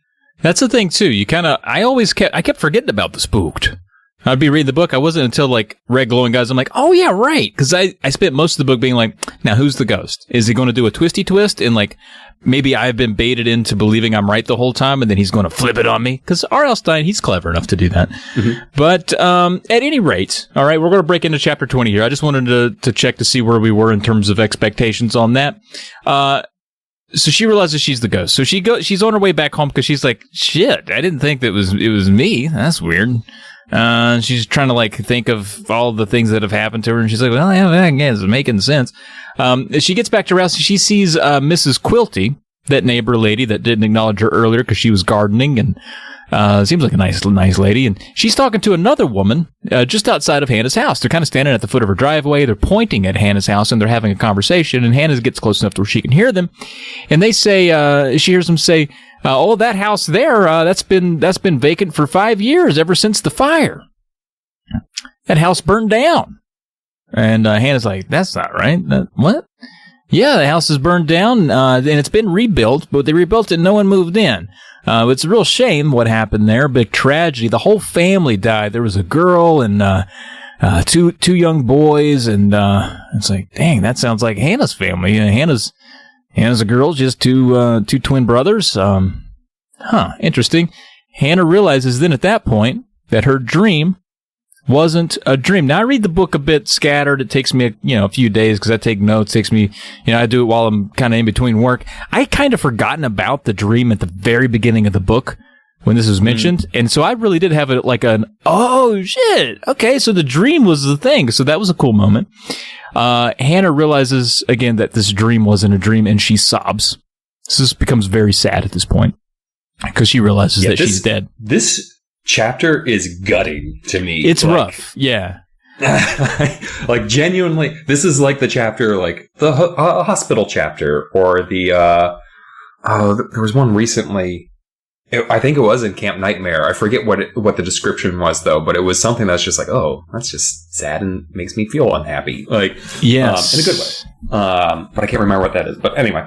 This chapter hit me. It does, and I'm going to read you some of the sad bits, because I didn't feel like I could do it justice with the summaries that we typically do. So you're going to get a hold of it.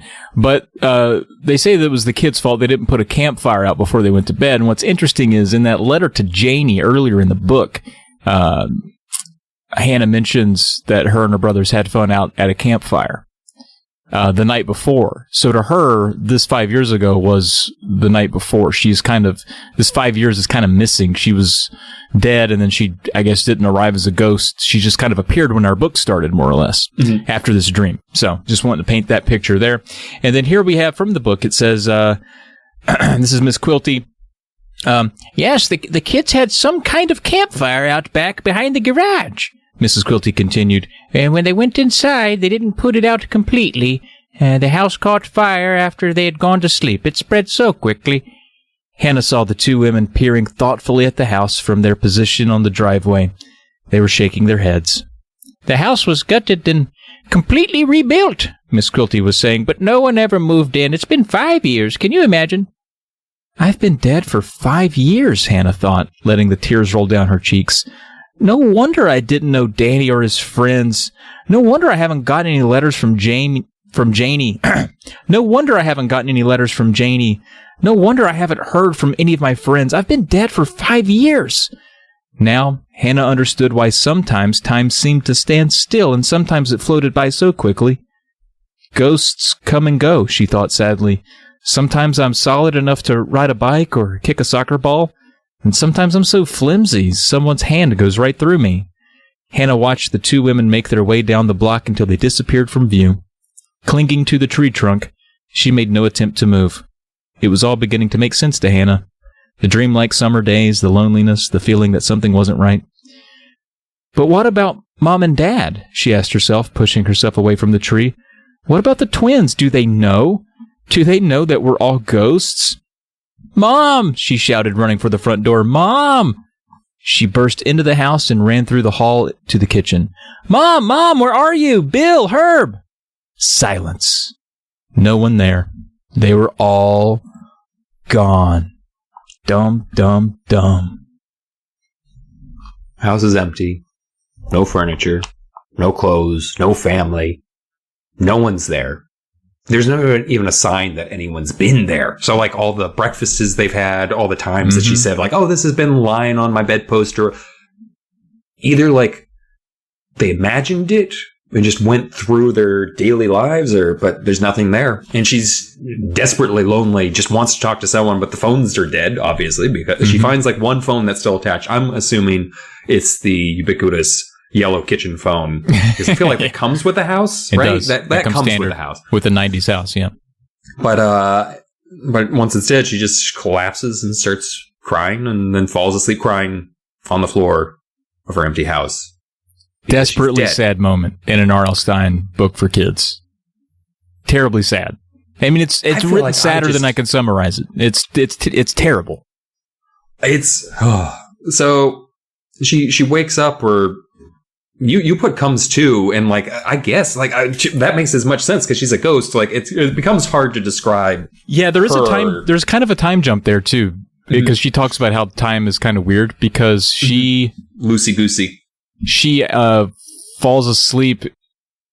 It's like night when she gets home, and then she doesn't think she's asleep long, but she does come to, and it's like perfectly morning. Yeah, so she's doing some ghost time tripping.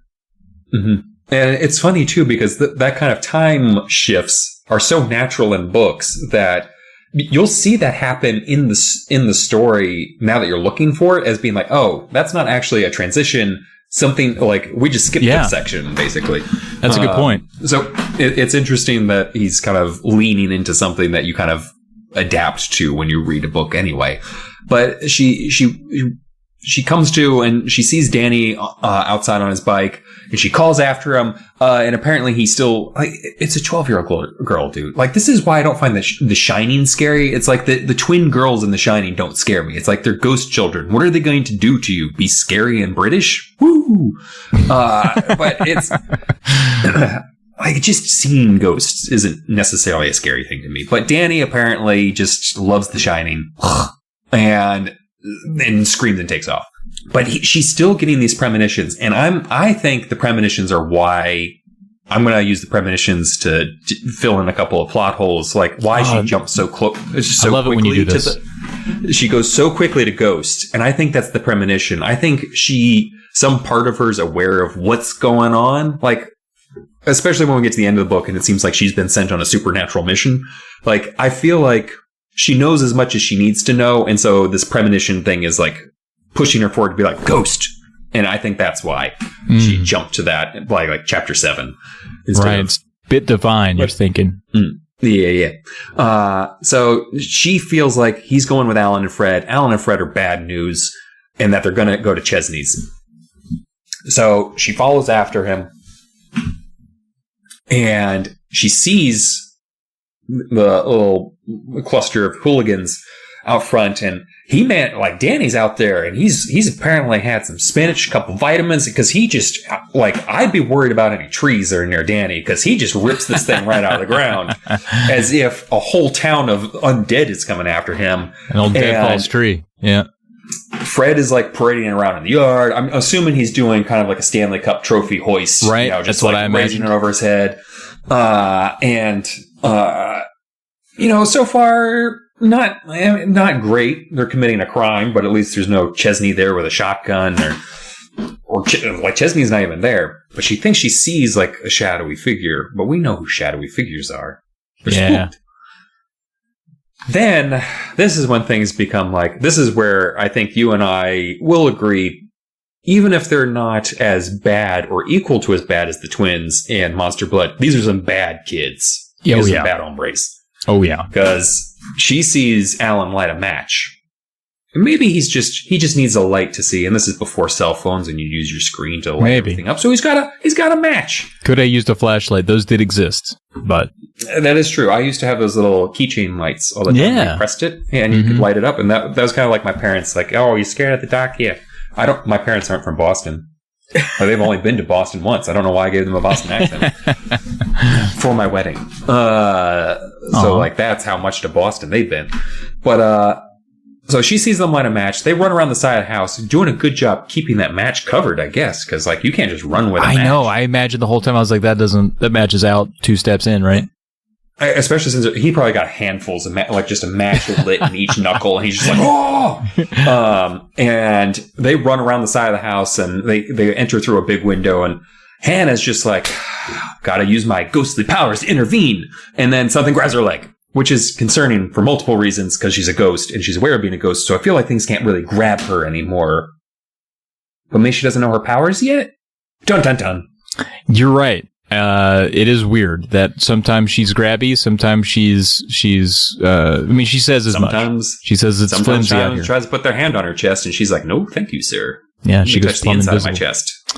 Turns out, though, this thing on the ground that grabs her leg and prevents her from following these 3 boys to their doom or to their crime or whatever is a coiled garden hose. The scariest thing to occur after chapter 20 in a Goosebumps book, a coiled garden hose gets a hold of her. But it gets worse, because inside, while she's wrestling around on the ground as a ghost with a coiled garden hose, they end up starting a fire inside Chesney's house. She sees flames, big flames, from where she is outside. She sees inside, she sees big flames, and she yells for them to stop. Nothing happens. They don't hear, they don't care. And then this red-eyed shadow figure emerges once again. Shows right up, telling her, of course, to go away, and comes toward her with its arms outstretched.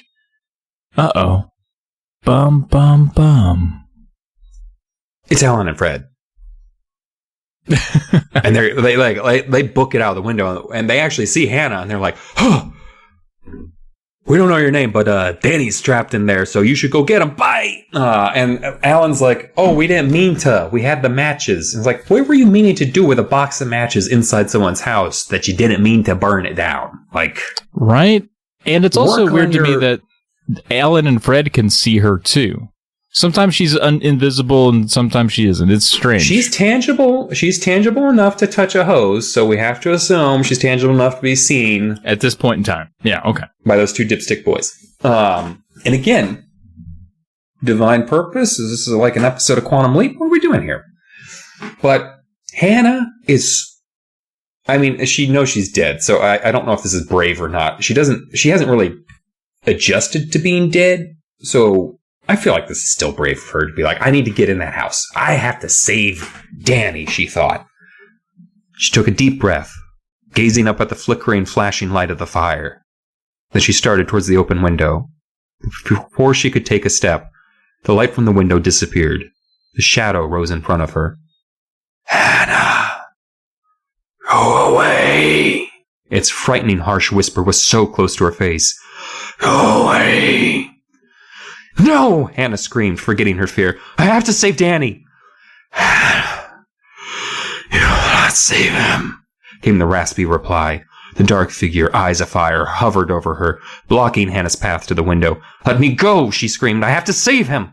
The red eyes loomed closer. The darkness fell heavier around her. Who are you? Hannah shrieked. What are you? What do you want? The dark figure didn't reply. The glowing eyes burned into hers. Danny is trapped in there, Hannah thought. I have to get in that window. Move out of my way, she screamed, and in her desperation, she reached out with both hands, grabbed the dark figure by the shoulders, and tried to shove it out of the way. To Hannah's shock, the figure felt solid. With a determined cry, she raised her hands to its face and tugged. The darkness that cloaked its face fell away, and beneath the darkness, Danny's face was revealed. Oh. Bum, bum, bum! Wow. I'm probably going to have to take that out and put in a new bum, bum, bum. I think blew out everyone's speakers. But that was worth it, I feel like. That was a big moment. That was a big moment. Dang, that ghost, when you pull off its face, Koreans know. That's Danny's face. Underneath that. That's Danny's face, because they saw the cover of their own book. Danny Ghost. Now we're gonna call it Danny Ghost. Spooked the Danny Ghost. Phantom is Danny Phantom, a licensed character. Don't say Danny Phantom. Okay. Danny's Ghost. Yeah. What if I just said Fanny? Nope. All right. Nope. Then you got Fannie Mae down our backs. We don't need that. Well, anyway, Fanny always brings Freddy. So Shadow Danny grins evilly, as you could imagine, and says, basically, I am Danny's ghost. When he dies in this fire, he's about to die in a fire. When he dies in this fire, I will no longer be a shadow. I will be born, and Danny will go to the shadow world in my place. I'm pulling for sweet little Danny in there to die so that I could be relieved of my duties in the shadow realm, and he will pass through and take my place. And she's like, that's cool. I'm not going to let him die, though. So I'm going to go and save him. And he's like, no. It's too late. He's already dead. Ba, ba, ba. I don't know how the cosmology in this world works. Like, isn't she a ghost? Does that mean she... I think Danny Ghost is a different entity. Like, he's a bad dude, whereas Hannah is an actual representation of Hannah's. Whatever. Honestly, I'm exhausted by thinking about a child's horror books theology. Yeah, I don't know. I don't know where to play. I'm a little confused by it. I just kind of went with it. But he's a bad ghost. Let's say this. Like, Danny Ghost is a different entity than Hannah Ghost. Hannah Ghost is good ghost, happy ghost. Hannah, yeah. It's Hannah. Let's just that's our new headcanon. We're just gonna move on because I can't think about this anymore. Hannah also doesn't want to think about spooked anymore, and she charges past him, gets inside. She's like, window's hot. That's danger. Like, she's watched Backdraft 67 times. She knows the warning sign. Mm-hmm. Don't touch the doorknob. If the doorknob's hot, it's a great that's movie. A bad sign. But you need to be careful about that Backdraft. So, but she knows. She touches the window. Window's hot. But then she's like, wait, I'm a ghost. I don't need to worry about it. I can just walk through some flames. So she did detect that it's hot, though. That's a confusing thing. Like, if it's hot, then that means it could be painful if you walk through it. I think we're dealing with. All right, this is going to be my biggest stretch because nothing in the text says this, but I'm stretching. I'm going to get some my plot hole filler. This is what I think. You got a bag of plot hole filler. Okay. I think much like all the crap in our house, the bowls of cereal, the pulp-full orange juice, the apple juice that the kid spilled all over himself, the telephone, everything. That's all not necessarily imagined. It's kind of like in The Sixth Sense. Remember how, like, what's his face?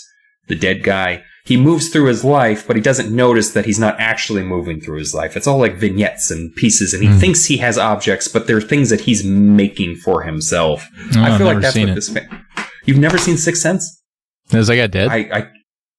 Are you really messing with me? I'm fucking with you. Oh my god! I got honestly, him. I would have felt. I gave him goosebumps. I'm the one person who spoiled Sixth Sense for you 30 years. I've been dodging spoilers for 20 years, man. Been dodging them like Neo.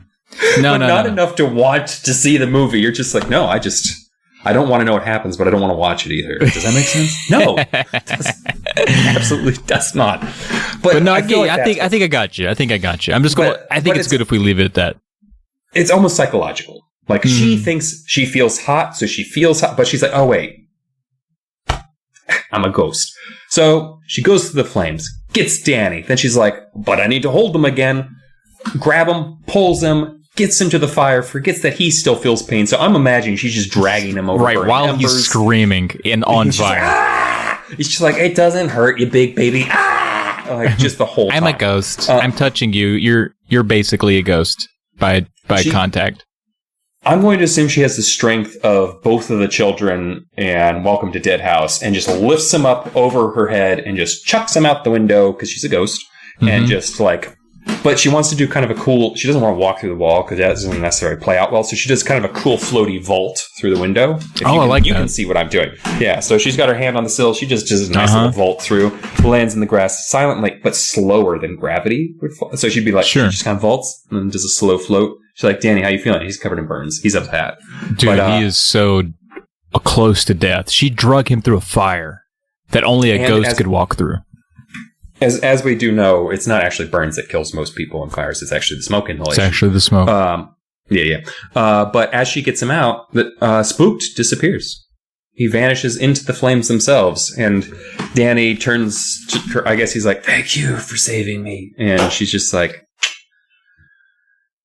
And then everything turned bright. As bright as the wall of flames. And then everything went black.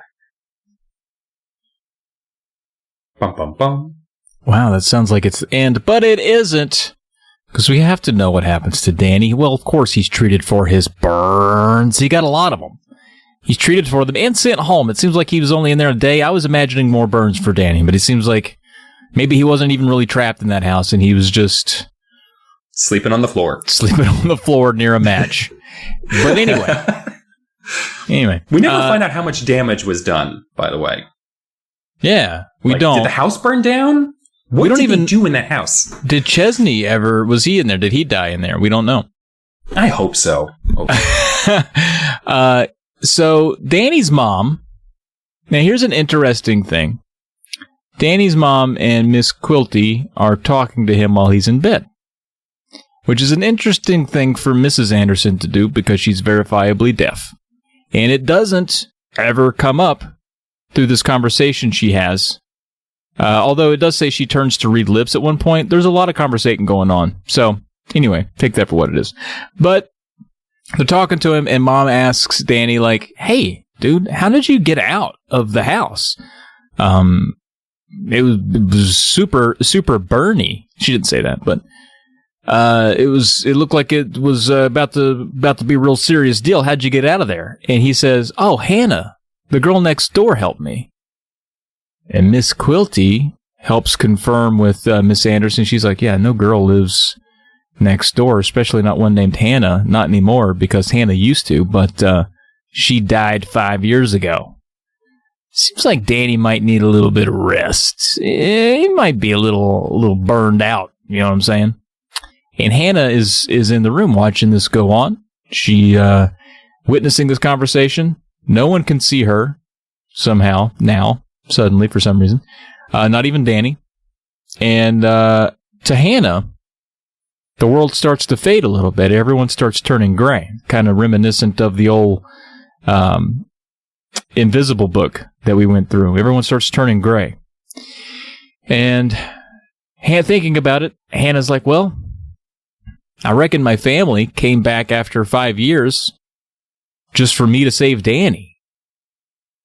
And then she hears her mom's voice calling her home. And I'm going to read here. It says, she's like, is that you, Mom? Hannah called. Time to come back, Mrs. Fairchild whispered. You must leave now, Hannah. It's time to come back. Okay, Mom. She gazed into the bedroom at Danny, lying peacefully on his pillow. He was fading away now, fading to gray. Hannah squinted into the solid grayness. The house, she knew, was fading. The earth was fading from her sight. Come back, Hannah, her mother whispered. Come back to us now. Hannah could feel herself floating now, and as she floated, she gazed down, her last look at earth. I can see him, Mom, she said excitedly, brushing the tears off her cheeks. I can see Danny in his room, but the light is getting faint, so faint. Hannah, come back to us, her mother whispered, calling her home. Danny, remember me, Hannah cried as Danny's face appeared clearly in the misty gray. Could he hear her? Could he hear her calling to him? She hoped so. The end. Bum, boom. Just got bumped. Just got bumped. We just got bumped. Got bumped. We got bumped. For the audience at home, that was live. That was not a recording. Yeah, that was live. That was real rap. That was a real rap. When you say it like that, it becomes substantially less real rap. I kind of spoiled it a little bit. What I already thought of What do you think? Okay, so I think this was one of the more interesting stories. Just the fact that, I mean, the way it was written, the third person thing was disjointed in a way. It was kind of confusing a lot of the time, but it wasn't ever really scary to me. I was puzzled. And then at the end, it's a tearjerker more than it is scary. It's a different kind of flavor of a book. As a Goosebumps book, I don't know. I liked it. I didn't love it, but I appreciate it. I'm going to land on 4 thocks against a garage wall out of 7, which is to say I definitely liked it.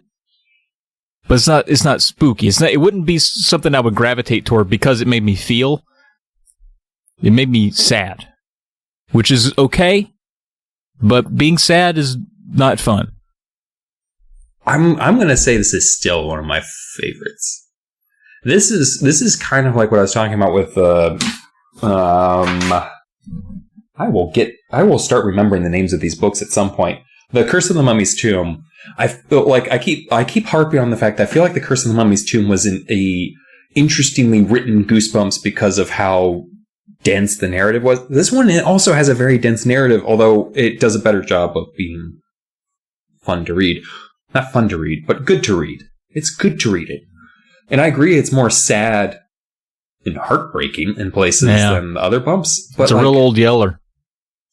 Oh God, don't. See, for me, it was Where the Red Ferns Grows. I was going to say, or a Red Fern Grows, yeah. When I watched that movie, I had melted into tears. I was 8 or 9 when I watched that movie. That movie destroyed me as a child. Oh wait, do the dogs die in that one?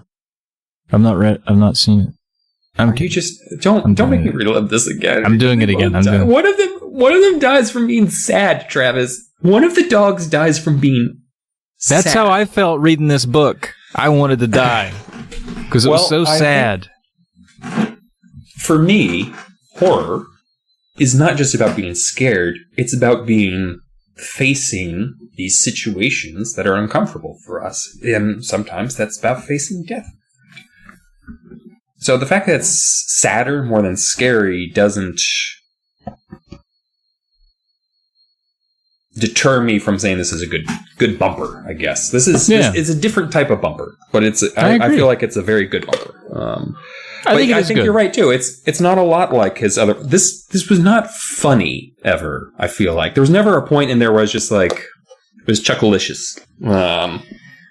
Yeah, it was a little prickly. I think I detracted some points just because I didn't understand some of the rules about her ghostliness. Is a little all over the place. Not that is such a big deal, but I would when I start focusing more on like, but wait a minute, she did this and that. I start to kind of lose it a little bit. But I think 4 out of 7 is still a good bumper. Yeah, I feel like too, like for me it's I'm willing to go with like, oh, it's her emotional well-being is how kind of the ghostness works, or her thought like if she's thinking she's a person, she's gonna like, oh, get hit by a door and hurt herself, but never talk about that injury again. If you know, it's like she was never like, oh, my arm still hurts from wherever. I feel like she forgot that her arm was supposed to hurt her. Oh yeah. Anyway, so I'm kind of glad he didn't explain the rules more than he did, because if he had started, he would have given it away earlier. Oh my God, yeah, like the little chapter or the section where she was just like, oh, time floats for you as a ghost, like that's why, like that's fine, like a quick paragraph and we're moving on pretty much. But yeah, I would give this. What would I give it? I would just give it one big spooked. Just a big friendly ghost that wants to take you places and show you stuff. Like maybe you don't want to see his grandmother, but like he means well. He does. Spooked. Yeah, he just wants a hug, but he knows he's scary and can't give him, and that's sad too. When I get my spooked tattoo straight off the Dutch cover, I want us to remember this moment. Get you a big Dutch spooked. Being a very dark moment. Yeah, I love spooked. Well, here's some trivia. It's this does happen to be one of the few. Now, I think we had another one that was written in third person. But this is one of the few written in third person And I believe this might be the last one that's written in third person, if I read the trivia right. It was kind of phased out as the series continued. This is one of the few said to be without a twist ending, which is interesting that they would put it that way. And we're pulling this off the fandom site, so I guess in the sense that it doesn't, like how like some of them end with like, oh no, the mummies are walking in. Exactly. Like, I feel like there's a couple more that didn't have. Dad's a plant. Say one of the few, yeah. And R.L. Stine admits, and we don't need him to because we know, but he admits, yeah, this is one of the saddest books he ever wrote, which is good. That means I don't have to cry again for the rest of the podcast. Yeah, I can't think of any other like sad moments in these books, to be honest. I didn't even know if this one was going to be. I was kind of like, oh, I remember that. He kills the kids before the book starts. Technically, I mean, we do see her last moment on Earth being burned alive inside of her bedroom. That's not a dream. That's her last memory before she dies. Like, yes, and she was the one that killed everyone because she didn't put a campfire out. Listen, let's not blame the kids on this one. If you're the parents in this situation, you need to check and make sure they put out a fire. Right? Like, what if you didn't know they did it? They set a fire outside. No, these are either the worst parents on the planet or just slightly bad parents. And I'm going to say that they're slightly bad parents if they didn't check the fire. Well, now they're dead. They all paid for it. Yeah, they're all dead. So it's not like it's not like the guilty party didn't get punished in this. If you want to call a 12-year-old girl a guilty party to not stamping out a fire, she probably suffocated. She didn't burn alive, so she just choked to death in her own bedroom. That's alone. Fair. Well, her resigning feeling is being alone all the time now because she died alone and she's by herself alone forever. Yeah, for eternity. You're making it worse. She's 12. Yeah, you're right. Yeah, I know. I am doing that on purpose. I'm trying to make you as extremely sad as we close this out. Yeah. You know what I'm really sad about though, more than anything, that we're ending the first season. It's been a lot of fun. I've enjoyed reading these. It's been fun hashing them out with you. I love hearing, they're simple books for kids, but we've proven every episode there are fun ways to fill in some of the gaps, and I think it's always a fun discussion. So this has turned out much better than I thought it would. I'm happy that you played along. Thank you, Dylan. Are you talking about this book or the season? The podcast. I think it's been great. Oh boy. It's always upsetting to me when you're like, I'm surprised that we pulled this podcast off. It's like, you've done 7 of these. Why were you worried about this one? I'm worried about all of them. They're all on the border of being written off. But, what I was thinking, Dylan, and we haven't talked this over yet, but what I think might be a good, because we're going to do these in seasons, but we might fill the space between with an episode here or there, maybe dig into some of the offshoots, maybe the shows. I think what might be fun to follow this up with at some point, ranking those top 10. I know we gave them ratings, but ranking the first 10, maybe going through and discussing that could be a fun episode as well. After reading all 10 of them, too, I'm sure some of our opinions have changed on some of the earlier ones, too. So. That's how it goes. Yeah, that's what I think would be an exciting discussion. We don't have to remember all the details, but it might be fun. But I think that's going to wrap it up. So we want to thank everyone who joined the ride for the first 10 episodes here, 11 if you count that intro. We're going to be back in a couple of weeks, few weeks, months maybe even, but we'll come back gung-ho. We're going to take you through books 11 through 20, and you're going to love every second of it. We got more Monster Blood in that block. I think we've got another Slappy and Mr. Wood in that block, so we're going to have a good time. I'm very excited. How many more? We only have 52 more books to go. 52 more episodes. Did you say only 50? Yeah, not counting the other ones though, because we're not just doing. No, we're going to go through Fear Street. Then we're going to go through all the Mary Higgins Clark. Whoa! No, I was talking about listen, choose your own Goosebumps and those bumpers, not just the main line. You're already running off to. Then we're going to do the Christopher Pike series, and it's like no. Whoa!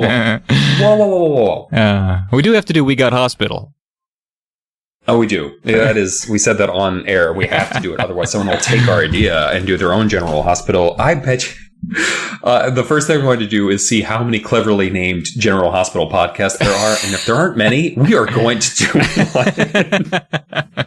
I definitely have time to watch a ton of soaps. Let me tell you about that. But I'm pretty sure that's not true. But you know what, Travis? Because for some reason we're taking forever to get to this point. If you'd like to tell us your top 10 favorite Goosebumps books, I'm not saying we'll read it on air, but if you wanted to say that to us or give us your opinions or tell us that our audio is weird, you can email us at wegotgoosebumpspodcast@gmail.com. Again, that is wegotgoosebumpspodcast@gmail.com. Almost as long as an email itself. And you can also find us on Twitter at Say Cheese and Pod, which is semi-active. Yeah. Hit us up on those. Say Cheese and Pod on Twitter, which is still around as of this recording. Twitter is, yes. And we'll set up that Mastodon soon. But yeah, reach out, contact us. Be sure to rate and review us wherever you listen to these gosh dang things. And if you'd like to, you can support the show on Patreon. It supports the whole network, the Polymedia Network. We got a lot of shows over there. If you like video games, if you like movies, if you just like hanging out, drinking, all this other stuff, indie games, we got all that stuff covered over there. So check out the Patreon. And Dylan, again, we'll be back in a couple of months for this one, but, here's what folks have waiting for them. This is going to be we're going to lead them into the first episode of the second season right now. Oh, and this is a good one. This is one of my childhood favorites, too, so I'm excited for the beginning of season 2. How ugly is Carly Beth's Halloween mask? It's so ugly that it almost scared her little brother to death. So terrifying that even her friends are totally freaked out by it. It's the best Halloween mask ever. It's everything Carly Beth hoped it would be. And more. Maybe too much more. Because Halloween is almost over. And Carly Beth is still wearing that special mask.